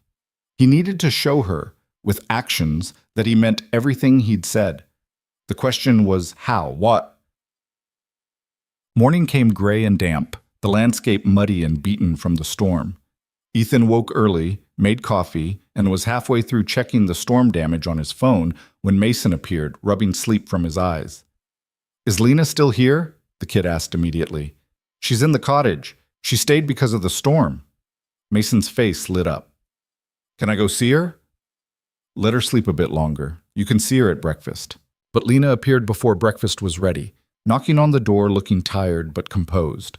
Mason launched himself at her before Ethan could say anything, and Lena caught him with a laugh that sounded surprised and genuine. "Hey, kiddo," she said, hugging him back. "You okay? Sophia said you were scared last night." The thunder was really loud, and Dad was gone for forever. Mason pulled back, looking up at her. "Are you coming back? To stay?" The question hung in the air. Lena glanced at Ethan, who kept his expression neutral, then back at Mason. "I'm just visiting for now," she said carefully. "But I'm glad you're okay." "That's not a real answer." "Mason," Ethan warned gently. "It's okay," Lena said. She knelt down to Mason's level. "The truth is, I don't know yet. Your dad and I are figuring some things out. But no matter what happens, I still care about you. That doesn't change." Mason considered this with the seriousness of a kid who'd learned early that life didn't always give you the answers you wanted. "Okay, but I want you to stay." "I know, buddy, I know." They had breakfast together, the three of them around the kitchen table, and it felt both familiar and strange. Lena had always eaten with them before, but there'd been an invisible line. She was the employee. They were the family. Now that line was blurred, and Ethan could feel all of them navigating the uncertainty. After breakfast, Mason went to play outside, leaving Ethan and Lena alone with the dirty dishes. "I should head out soon," Lena said, rinsing plates. "Get back to Billings. Can I ask you something first?" She looked at him warily. "I guess." "What would it take for you to consider coming back, or at least trying to figure this out together, instead of at a distance?" Lena set down the plate she was holding, staring at the soapy water. "I don't know. Proof, I guess, that this isn't just you feeling guilty or scared of being alone, that you actually want me, specifically, not just someone to fill the gap Sarah left. This has nothing to do with Sarah, doesn't it? You spent 5 years mourning her, Ethan. 5 years shutting everyone out. And now suddenly you're ready to move on? It's hard to believe the timing is coincidental." The mention of his dead wife felt like a cold slap, but Ethan forced himself not to react defensively. "Sarah was my wife. I loved her. And yeah, losing her broke something in me that I didn't know how to fix. But what I feel for you, it's not about replacing her or filling a void, it's about you. How can you be sure? Because when I think about Sarah, I remember the past. Good memories, painful ones, a life we had that's over. But when I think about you, I think about the future, about possibilities, about a life I actually want to live, not just endure." Lena's hands were still in the sink, but she'd stopped moving. "That's a nice thing to say." "It's the truth." "Maybe." She pulled her hands out, drying them on a towel. "But I still need time and space. I can't make decisions about my life while I'm here, with Mason looking at me like I'm going to break his heart, and you saying all the right things. I need to go back to Billings, think about what I actually want without the pressure of you both needing me." It wasn't the answer Ethan wanted, but he understood it. "Okay, but can I ask one more thing?" "What?" "Can I call you, not to pressure you, just to talk?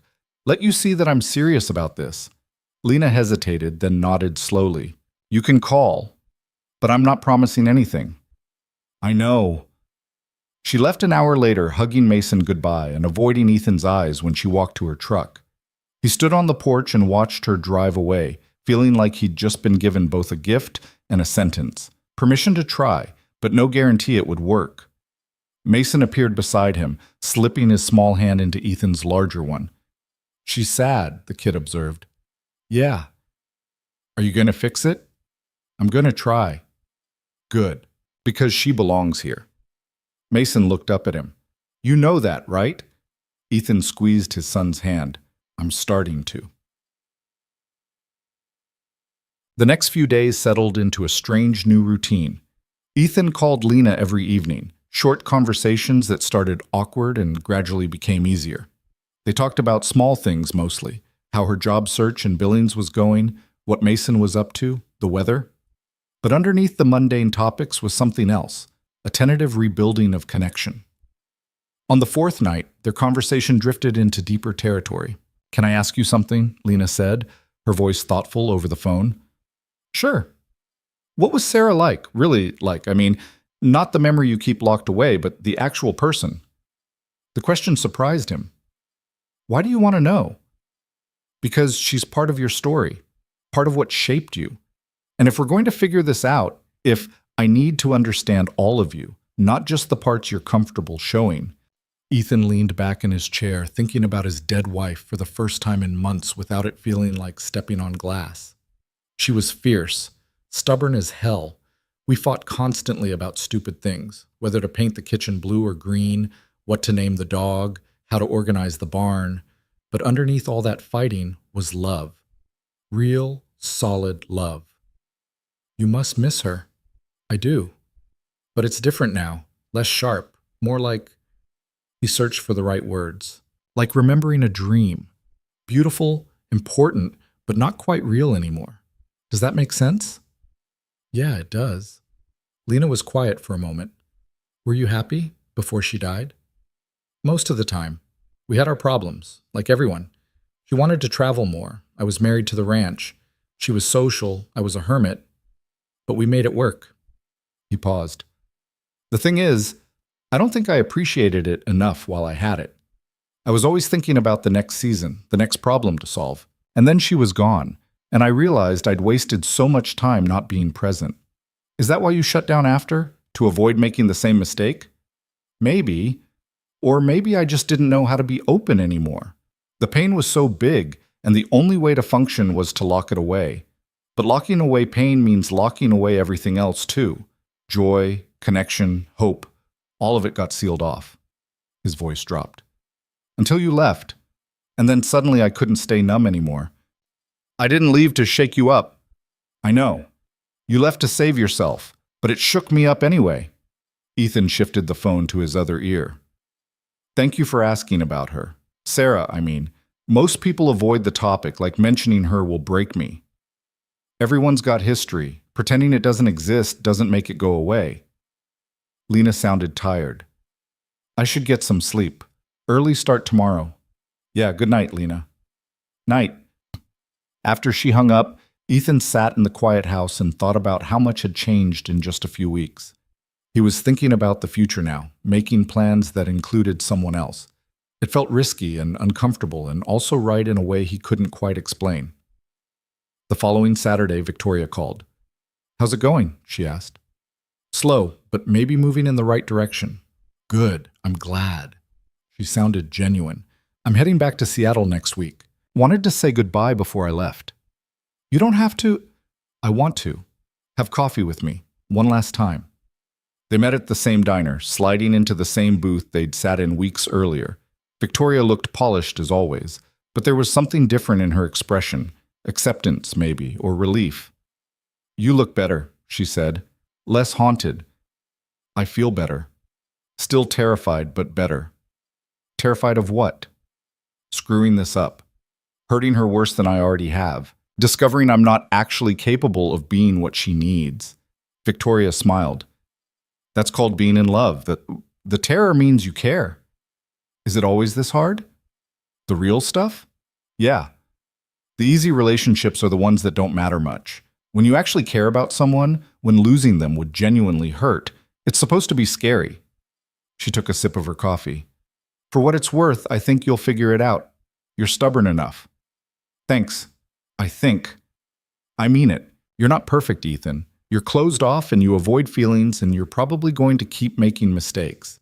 But you're also honest and loyal and you're trying. That counts for something.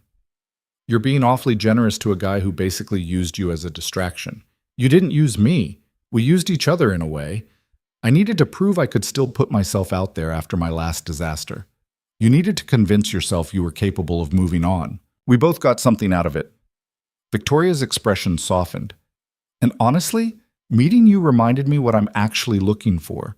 Someone who sees me, who's present, who doesn't just appreciate what I can do for them. So thank you for that." "You'll find it. Someone better than me." "Definitely better than you," she agreed, grinning. but you're not terrible, and I think Lena's lucky if she can get past the hurt. They talked for another hour, easier than before, and when Victoria left, she hugged him and wished him luck. Ethan watched her drive away and felt grateful that some endings could be kind. That evening, when he called Lena, he told her about the conversation. "She sounds like a good person," Lena said. "She is. She also said you're lucky to have me, which I think is objectively wrong, but I appreciated the sentiment." Lena laughed, and the sound made Ethan's chest feel warm. Maybe we're both lucky, or both idiots. Hard to say. "Can I see you?" The question came out before he could second-guess it. "Not at your sister's place. Somewhere neutral, just to talk face to face." There was a long pause. "I don't know if that's a good idea. Please, one conversation. If after that you still need space, I'll respect it. But I've been thinking about some things, and I want to say them in person." Another pause. "Okay, but somewhere public, and just talking." "Deal." They agreed to meet the following Sunday at a park halfway between the ranch and Billings. Ethan spent the week preparing, thinking about what he wanted to say, how to show her he was serious without overwhelming her. On Saturday night, Mason noticed him pacing. "You're nervous," the kid observed. "Little bit." "About seeing Lena?" "Yeah." Mason set down the book he'd been reading. "Are you going to tell her you love her?" "I already did. Kind of." "Then what are you nervous about?" "Good question." Ethan sat down next to his son. "I guess I'm nervous she won't believe me, or that she'll decide I'm not worth the risk." "But you are worth it." "How do you know?" "Because you're my dad, and you're trying to be better. That's what matters." Mason's expression turned serious. "Mom used to say that people mess up. It's what they do after that counts. So if you messed up with Lena, and now you're trying to fix it, that counts." Ethan pulled his son into a hug, overwhelmed by how wise and kind this kid had turned out, despite having a father who'd been half absent for years. "When did you get so smart?" "I've always been smart. You're just finally noticing." The next day, Ethan drove to the park with his stomach in knots. He arrived early, parking in the lot and watching families and couples and kids playing on the grass. The normalcy of it felt surreal against the weight of what he was about to do. Lena's truck pulled in 10 minutes later. She got out slowly, and Ethan met her halfway across the parking lot. She looked nervous, too, her hands shoved in her jacket pockets, her hair pulled back in that familiar ponytail. "Hi," she said. "Hi, thanks for coming." "I almost didn't." "But you did." "Yeah." She glanced around. "Want to walk?" They fell into step on one of the trails, moving slowly, neither quite looking at the other. For a few minutes, they just walked in silence, and Ethan tried to gather his thoughts. "I've been doing some research," he said finally. Lena glanced at him, confused. "Research?" "About you. I went to the library, talked to Patricia, found out about Kansas, about your mom, about the degree you didn't finish." He saw her expression close off and hurried to continue. "I know that probably sounds creepy, but I realized I knew almost nothing about your life before you came to work for me. And if I'm serious about this, about us, I need to know you, really know you, not just assume. You could have asked me directly. You wouldn't have talked to me. So I did what I could." He stopped walking, turning to face her. "You wanted to be a teacher." Lena's jaw tightened. "That was a long time ago." "It doesn't have to be. You could finish the degree. I could help." "I don't need your help," she interrupted, her voice sharp. "I don't need you to fix my life or make up for lost time by throwing money at my problems. That's not what I'm doing." "Isn't it? You feel guilty, so you want to solve everything, make it all better. But my life isn't a problem that needs solving, Ethan, and I'm not a project." He took a step back, stung. "You're right. I'm sorry. I wanted to show you I was paying attention, that I cared about what matters to you." Lena wrapped her arms around herself, looking out at the park. "I appreciate that, I do. But this is exactly what I was afraid of. You're trying too hard, saying all the right things, and it feels performative. Like you're following a script for how to win someone back." "I'm not performing, I'm just trying to show you I'm serious. By researching my past without asking, by offering to bankroll my dreams. That's not what I need from you."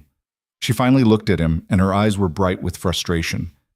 I need you to just be real with me, flawed and honest and present. Not this perfect version trying to make up for years of being absent. I don't know how to do that. Be imperfect on purpose.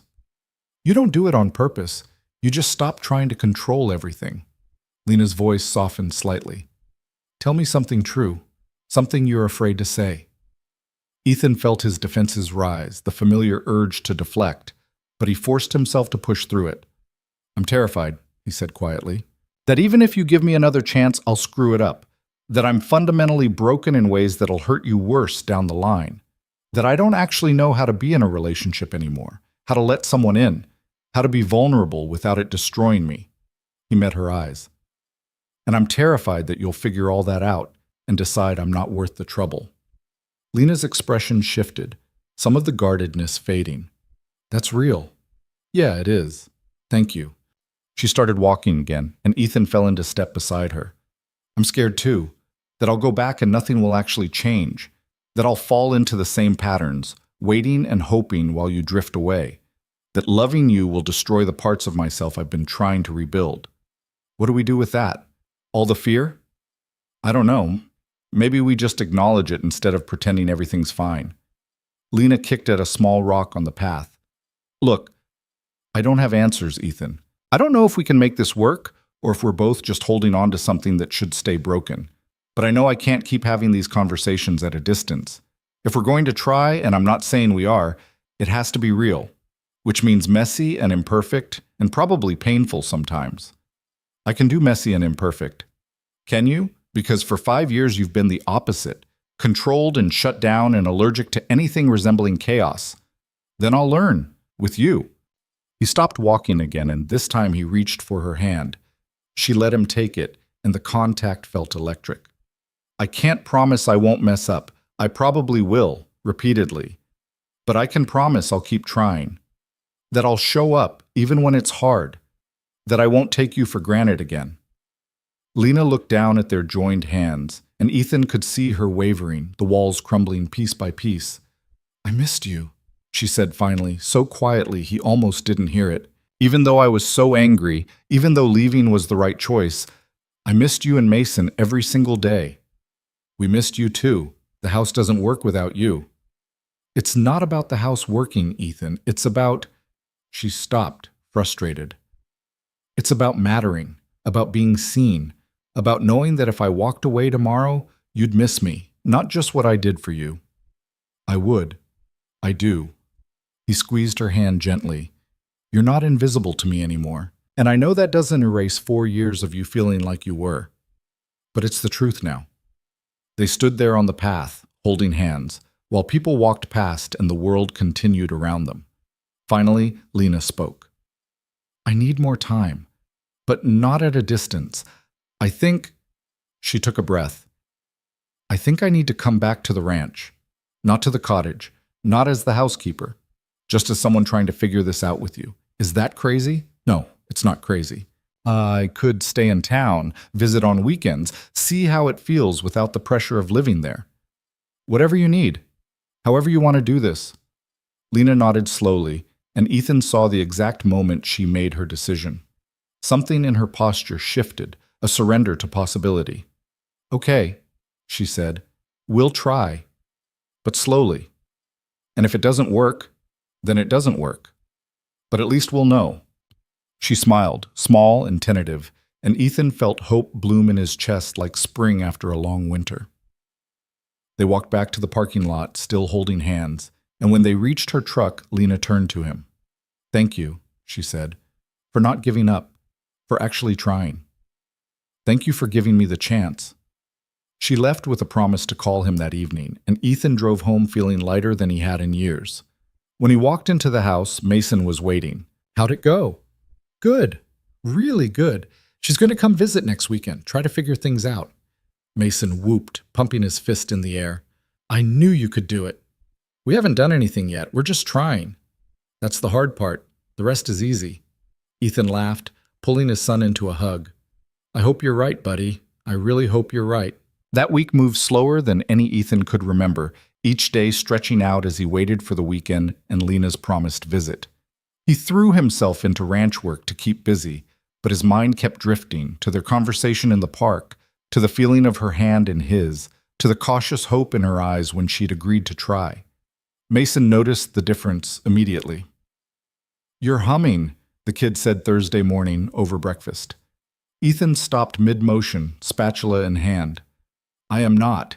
"You totally are. You were humming while you made eggs." Mason grinned. "You're happy." I don't know, less heavy, I guess." "Because Lena's coming back."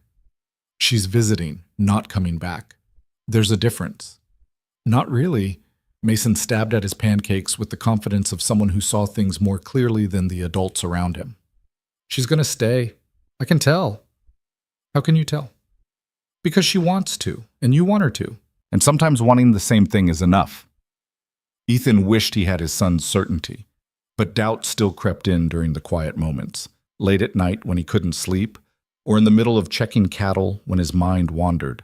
What if Lena realized she'd been right the first time? That he was too broken, too closed off? What if he screwed this up the way he'd screwed up everything else that mattered? Friday afternoon, Ray found him replacing boards in the barn, working with more intensity than the job required. "You're going to break something," Ray observed, leaning against a post. "Just fixing what needs fixing." "Yeah, I can see that. You planning to rebuild the entire barn by tomorrow, or is this just nervous energy?" Ethan set down the hammer, wiping sweat from his forehead. "She's coming tomorrow. Lena." "I heard. Maria's been planning it like it's a state visit." Ray's expression turned serious. "How you feeling about it?" "Terrified, hopeful, like I'm standing at the edge of something and I don't know if I'm about to fly or fall." "That's love for you. Never gets less scary. You just get better at jumping." "What if I'm not better at jumping? What if I freeze up or say the wrong thing? Or then you apologize and try again." Ray moved closer, his voice firm.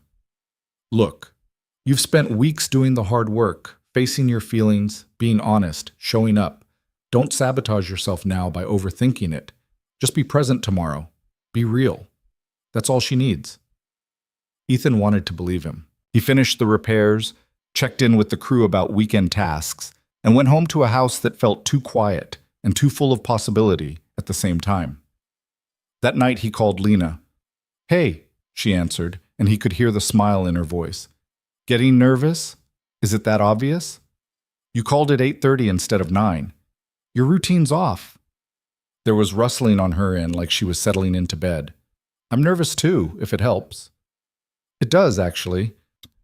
Ethan sat on the edge of his bed, phone pressed to his ear. "What are you nervous about?" "That I built this up too much in my head. That the reality won't match the hope. That I'll walk in and realize nothing actually changed except the words we're saying to each other." "Things have changed. I've changed." "Have you? Or have you just become more aware?" Her voice was gentle, not accusing. "I guess that's what I'm nervous about.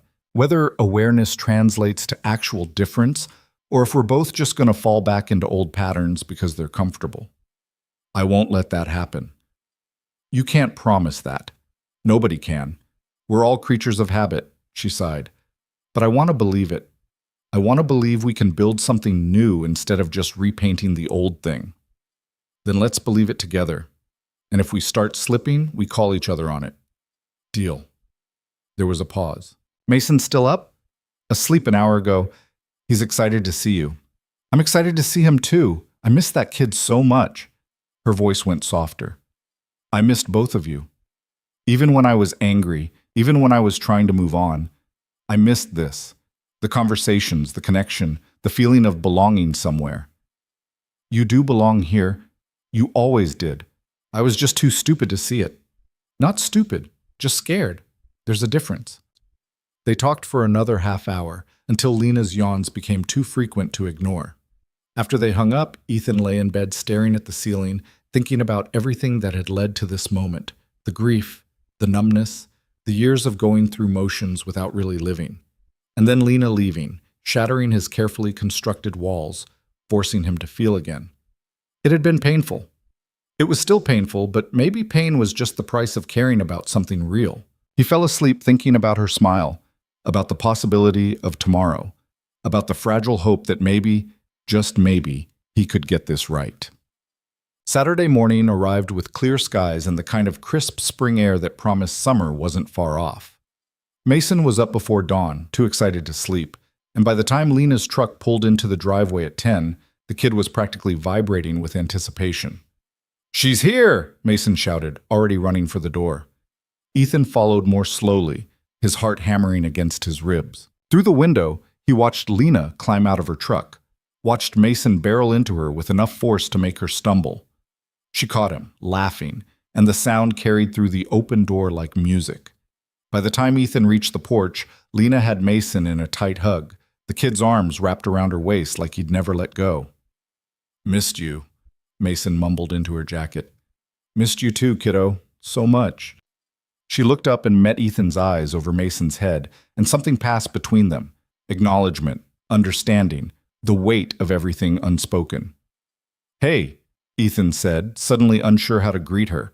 A hug seemed too intimate, a handshake too formal. Lena solved the problem by releasing Mason and stepping forward, pulling Ethan into a brief hug that felt both natural and electric. She smelled like lavender and something else he couldn't name, just fundamentally Lena. "Hey yourself," she said, stepping back. "The place looks good." "Been keeping it together, mostly." Ethan gestured toward the house. "You want coffee? Breakfast? Mason's been planning your entire visit like a military campaign."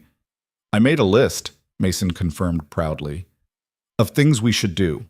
It has 17 items. Lena laughed. 17? That's ambitious for one day. "I know, but I wanted options, in case some things didn't work out." They went inside and Ethan watched as Lena moved through the house with the ease of someone who knew every corner, every quirk. She touched the kitchen counter absently, smiled at the new dish towels he'd bought because he couldn't find the ones she'd used, noticed the photograph of her and Mason that he'd framed and put on the mantel. She stopped in front of it, her expression unreadable. "You kept this." "It's a good picture, and Mason wanted it where he could see it." "Just Mason?" "Me too," Ethan admitted. "It reminded me of what I'd lost, what I'd been too blind to appreciate." Lena touched the frame gently, then turned back to him. "So what's on this list of Masons?" The day unfolded with surprising ease. They checked on the horses, with Lena reacquainting herself with the mare she'd always favored. They walked the property, Mason pointing out every change since she'd left. The new fence post, the repaired barn door, the garden plot Ethan had started preparing, even though he had no idea what to plant. "You hate gardening," Lena said, studying the freshly turned earth. "I know, but you always wanted one, and I thought maybe, if you came back, we could figure it out together." She looked at him, surprised. "You started a garden you hate because you hoped I'd come back?" "Yeah. Is that weird?" "It's kind of sweet, actually." She knelt, running her fingers through the dark soil. "We could do tomatoes and peppers, maybe some herbs. Whatever you want." "What do you want, Ethan?" She stood, brushing dirt from her hands. "That's the question you keep avoiding. You're so focused on what I want, what Mason wants. But what about you?" He thought about it seriously. "I want you here. Not just for the garden or to help with the house or because Mason loves you. I want you here because it feels right. Because coming home to you feels like actually coming home, not just returning to a place I maintain." "That's better." Lena's smile was soft, more honest. They continued walking, Mason running ahead to check on something in the creek. Alone for a moment, Lena spoke quietly. "I talked to my sister about maybe moving back to Montana permanently." Ethan's heart skipped. "Yeah? What'd she say?" "That I should do what makes me happy, and that hiding in Billings wasn't the same as healing." Lena kicked at a rock. "She also said I was an idiot if I didn't give this a real chance." Her words, not mine. Smart woman. She has her moments. Lena stopped walking, turning to face him. "I need to tell you something, and I need you to really hear it." "Okay." "If I do this, if I come back, if we try to build something real, I need it to be a partnership. Not you taking care of me, not me taking care of you and Mason. An actual partnership where we both show up, both contribute, both get to be whole people with our own dreams and needs." "I want that too." "Do you?" Because partnership is messy. It means fighting sometimes, disagreeing, having to compromise. It means you don't get to just retreat into work when things get hard. And it means I don't get to disappear into service and call it love. I know. And yeah, it scares me. But I'd rather be scared with you than numb without you. Lena searched his face, and whatever she found there made her shoulders drop, tension releasing. Okay, then let's try. Really try. Not just go through the motions. Really try, Ethan echoed, and it felt like a vow. Mason reappeared then, soaking wet from apparently falling into the creek, and the serious moment dissolved into laughter and the practical business of getting him dried off. But something had shifted, some final wall coming down. That evening, after dinner, which they cooked together, with Mason as an enthusiastic if messy assistant, they sat on the porch watching the sun set. Mason had finally crashed, exhausted from his 17-item list, and Ethan and Lena found themselves alone in the gathering dusk. I've been thinking about going back to school, Lena said suddenly, finishing my degree. It would take time and money, and I'd probably have to do it online while working, but I think I need to do it. For me, not because you suggested it or because I'm trying to prove something, just because it's what I always wanted. I think that's great. And I meant what I said. I'll help however I can. Not to fix you or solve your problems, but because that's what partners do. Partners, Lena repeated, testing the word. I like the sound of that. Yeah? Yeah. She looked at him, and in the fading light her eyes were warm. So if we're partners, there's something we should probably address. What's that? The fact that we've been dancing around this for weeks without actually defining what we are. Are we dating, courting, figuring things out? What do we call this? Ethan smiled. What do you want to call it? I asked first. Fine. I think we're two people who care about each other, trying to build something real, despite being terrified and imperfect and carrying too much baggage. I think we're taking it slow because we both got hurt and we're being careful. And I think, eventually, if we do this right, we're going to be something that doesn't need a label because it'll just be us. Lena was quiet for a moment. That was surprisingly poetic. I've been practicing. She laughed, and then before he could think too hard about it, she leaned over and kissed him. It was brief, tentative, tasting like the wine they'd had with dinner and something sweeter underneath. When she pulled back, her cheeks were flushed. I've wanted to do that for about 4 years, she admitted. You should have. You wouldn't have known what to do with it. Probably not. But I know now. Ethan reached for her hand, lacing their fingers together. I'm going to mess this up sometimes. Say the wrong thing, retreat when I should stay present, forget to check in. I'm not perfect. I don't want perfect. I just want real. She squeezed his hand. And I'm going to mess up too. Get in my head, overthink things, probably have moments where I freak out and convince myself this won't work. So we'll both mess up. Together. Sounds like a plan. They sat there as the sky darkened, stars beginning to emerge overhead. After a while, Lena spoke again. I'm going to go back to Billings tomorrow, pack up my stuff, give my sister notice. It'll take maybe 2 weeks to get everything sorted. And then I'm coming back, not to the cottage. That phase is over. I'll get a place in town, something that's mine, but I'll be here most days with you and Mason, building whatever this turns into. That works, as long as you're here. I'll be here. She rested her head on his shoulder and Ethan wrapped an arm around her, pulling her close. We're really doing this, aren't we? Looks like it. Terrifying. Absolutely. But there was joy in her voice underneath the fear. And Ethan felt it mirrored in his own chest, the scary, exhilarating possibility of choosing something real over something safe. The next 2 weeks passed in a blur of phone calls and planning. Lena wrapped up her affairs in Billings, while Ethan worked on clearing out a room in the house that could be hers when she stayed over. Not a permanent room. She'd been clear about wanting her own space in town. But somewhere she could keep clothes, books, the small pieces of herself that would make the ranch feel like home. Mason helped, offering opinions on paint colors and furniture arrangement with the seriousness of a professional decorator. The kid was happier than Ethan had seen him in years, singing while he did homework, talking nonstop about all the things they'd do when Lena came back. Do you think she'll stay forever this time? Mason asked one evening. I don't know about forever, but I think she'll stay as long as it feels right for both of us. That's not a real answer. It's the only honest one I've got, buddy. Relationships don't come with guarantees.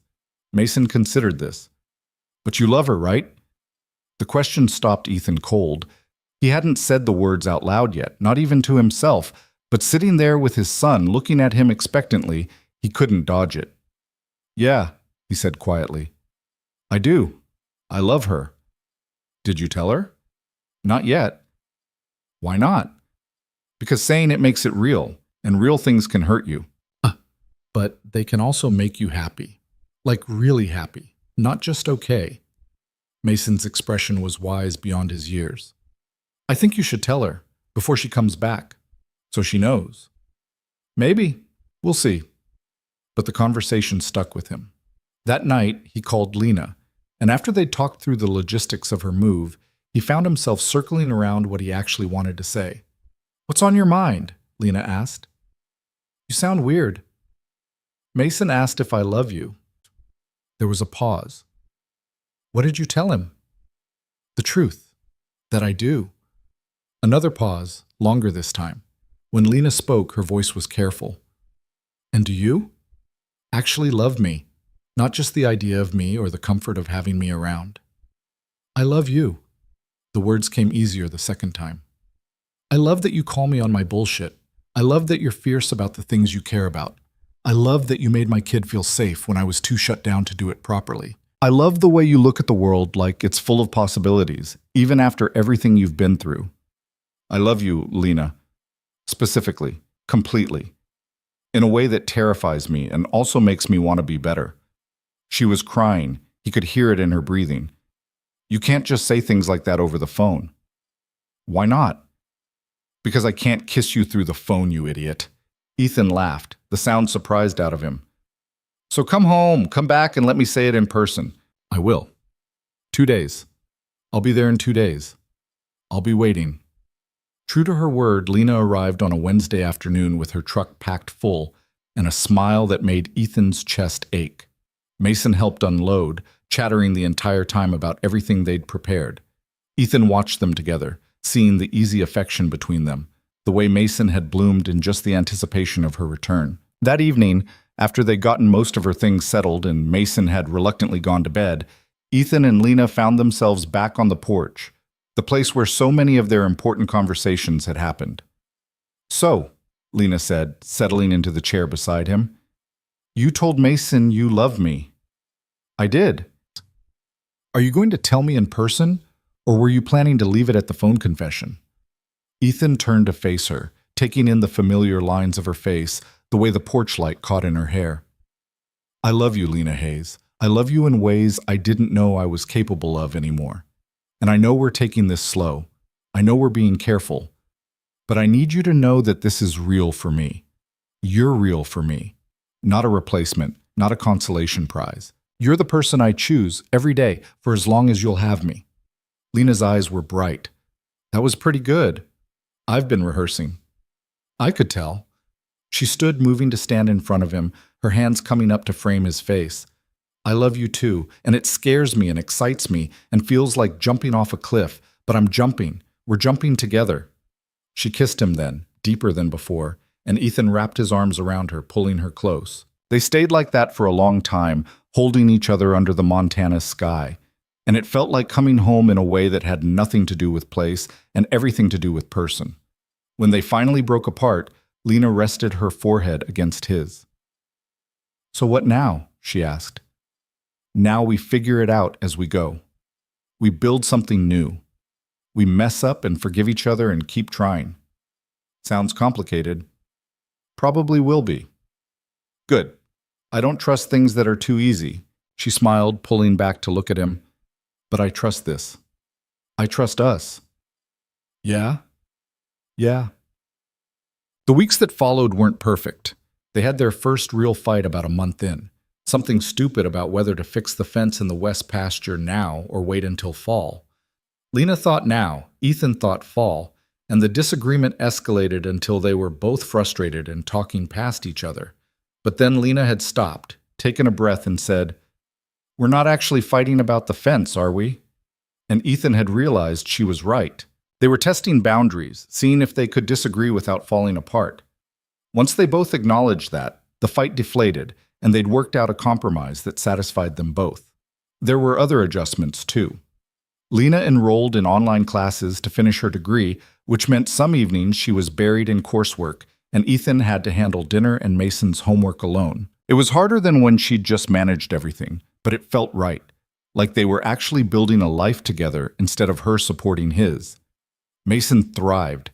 His grades improved, he made new friends, and the shadow that had followed him since losing his mother seemed to finally lift. He still had hard days, moments when grief caught him unexpected. But now he had two adults who showed up for him, who didn't hide from feelings, who modeled what it looked like to love someone imperfectly, but honestly. 6 months in, Lena brought up the cottage. "What are we doing with it?" she asked one Saturday morning. "It's just sitting there empty." "I thought maybe we could convert it, make it into something else." "Like what?" Ethan had been thinking about this for weeks. "Like a teaching space. Somewhere you could tutor kids once you finish your degree, give you a place that's yours, connected to the ranch but separate." Lena stared at him. "You'd do that?" "Of course. It's your dream, right, to teach?" "Yeah, but I thought I'd have to wait until I could afford classroom space, or—" "You don't have to wait. We can do this together. Partners, remember?" She kissed him hard, and when she pulled back, she was smiling so wide it transformed her entire face. "Okay, let's do it. Let's build something." They spent the next few months renovating the cottage, knocking down walls, putting in big windows, creating a warm, welcoming space that felt nothing like the lonely room Lena had occupied for years. Mason helped paint, choosing bright colors that made the space feel alive. Ray and Maria pitched in, turning it into a community project that brought everyone together. The day they finished, Lena stood in the center of the renovated space and cried. "It's perfect," she said. "It's exactly what I pictured." "You did most of the work," Ethan pointed out. "We did it together. That's what makes it perfect." That night, lying in bed, they'd quietly transitioned to sharing a room about 4 months in, a natural progression neither of them had made a big deal about. Lena turned to him. "I'm happy," she said simply. "Really, genuinely happy. I didn't think I'd ever feel this way." "Me either." Ethan pulled her closer. "I spent so long just surviving. I forgot what living actually felt like. And now? Now I'm living. With you. Building something that matters." Spring turned to summer, then fall. Lena graduated with her degree, and they threw a party that filled the house with friends and laughter and joy. She started tutoring, and within weeks had a wait list of kids whose parents had heard about the patient, dedicated teacher working out of a ranch in the valley. On a cool October evening, almost a year after Lena had first left, Ethan found himself back on the porch with her, watching the sun set over land that suddenly felt less like duty and more like home. "Mason asked me something today," Lena said. "What?" "He asked when we're getting married." Ethan's heart kicked. "And what did you tell him?" "I said we hadn't talked about it, which is true." She looked at him. "Have you thought about it?" "Every day for the past 3 months. And I was waiting for the right moment. But maybe there isn't a right moment. Maybe there's just now." He turned to face her fully. "I don't have a ring. I didn't plan a big romantic gesture. But I know what I want, and it's you. It's this life we've built. It's waking up next to you and fighting about fences and watching you teach kids who light up when they finally understand something. It's all of it, messy and imperfect and real. So yeah, I want to marry you, Lena Hayes, if you'll have me." She was crying and laughing at the same time. That was even better than the "I love you" speech. "Is that a yes?" "That's a yes, you idiot. Of course it's a yes." He kissed her, and somewhere inside the house, Mason must have been watching through the window because they heard a whoop of victory that made them both laugh. They got married 3 months later in a small ceremony on the ranch, with Mason as the best man and Ray officiating. It was simple, intimate, exactly what they both wanted. Maria cried through the entire thing, and even Ray got misty-eyed when Ethan and Lena exchanged vows they'd written themselves. "I promise to see you," Ethan said, holding Lena's hands. "Every day, in every moment. I promise to show up, even when it's hard. I promise to build a life with you, not around you. And I promise to love you with everything I've got for as long as I've got. I promise to let you see me, Lena replied, her voice steady despite the tears streaming down her face. To be honest about what I need, what I want, who I am. I promise to stand beside you as a partner, not behind you as support. I promise to fight for us when things get hard, and to celebrate with you when things are good. And I promise to love you, Ethan Cole, exactly as you are. When they kissed, Mason cheered so loud it startled the horses, and everyone laughed, and it was perfect in its imperfection. That night, after the guests had left and Mason had finally crashed from excitement and too much cake, Ethan and Lena stood together in the house that was now truly theirs. Not his, with her fitting in, but theirs, built together. We did it, Lena said softly. We actually did it. Had doubts? Every day at the beginning, less now. She leaned into him. Thank you. For what? For fighting for this. For not giving up when I left. For choosing to be brave when it would have been easier to stay numb. Thank you for coming back, for giving me another chance, for seeing something in me worth salvaging. You were always worth it. You just couldn't see it yourself. They stood there in the quiet house, holding each other, and Ethan thought about the journey that had brought them here, the grief, the loss, the years of numbness followed by the painful awakening. It hadn't been easy. It had been messy and hard and uncertain. But standing there with Lena in his arms, in a house that finally felt like home, with a kid sleeping upstairs who had two people who loved him completely, Ethan understood that the hard things were often the most worthwhile. He'd spent 5 years hiding from life, convincing himself that safety was enough. And then Lena had walked away, shattering his comfortable numbness, forcing him to feel again. It had hurt. It still hurt sometimes. But it was also the best thing that had ever happened to him. Because on the other side of that pain was this: love that was real and complicated and worth fighting for. A partner who challenged him and supported him and refused to let him disappear into himself. A family that was whole in a different way than before, but whole nonetheless. What are you thinking about? Lena asked. How lucky I am. How close I came to missing this because I was too scared to reach for it. But you didn't miss it. You're here. We're here. Yeah, we are. Outside, the Montana sky was full of stars, and somewhere in the distance, an owl called. The ranch settled into its nighttime rhythms, familiar and comforting. And inside the house, Ethan Cole held his wife. His wife, still strange and wonderful to think, and felt grateful for every difficult step that had led him here. To this moment, this life, this love. The next morning, he woke to Lena already up, coffee made the strong way he'd finally admitted he preferred. Mason was at the table working on homework he'd forgotten about, and Lena was helping him, patient and kind. When she noticed Ethan in the doorway, she smiled, that quiet, real smile that had always been there, waiting for him to see it. Morning, she said. Morning. He moved into the kitchen, kissed her, ruffled Mason's hair. And as he stood there in the early light, surrounded by the people he loved in the home they'd built together, Ethan understood something fundamental. The best things in life were never the ones that came easy. They were the ones you fought for, the ones you earned through courage and honesty and the willingness to be vulnerable. Lena had been right there all along, invisible only because he'd refused to look. But he was looking now, he was seeing, and he would never take for granted again the gift of being seen in return. This was home. Not the ranch, not the land, not the legacy of 3 generations. This, the woman beside him, the kid at the table, the life they were building together, imperfect and real and exactly what he needed. This was home. And finally, after years of just surviving, Ethan Cole was truly alive.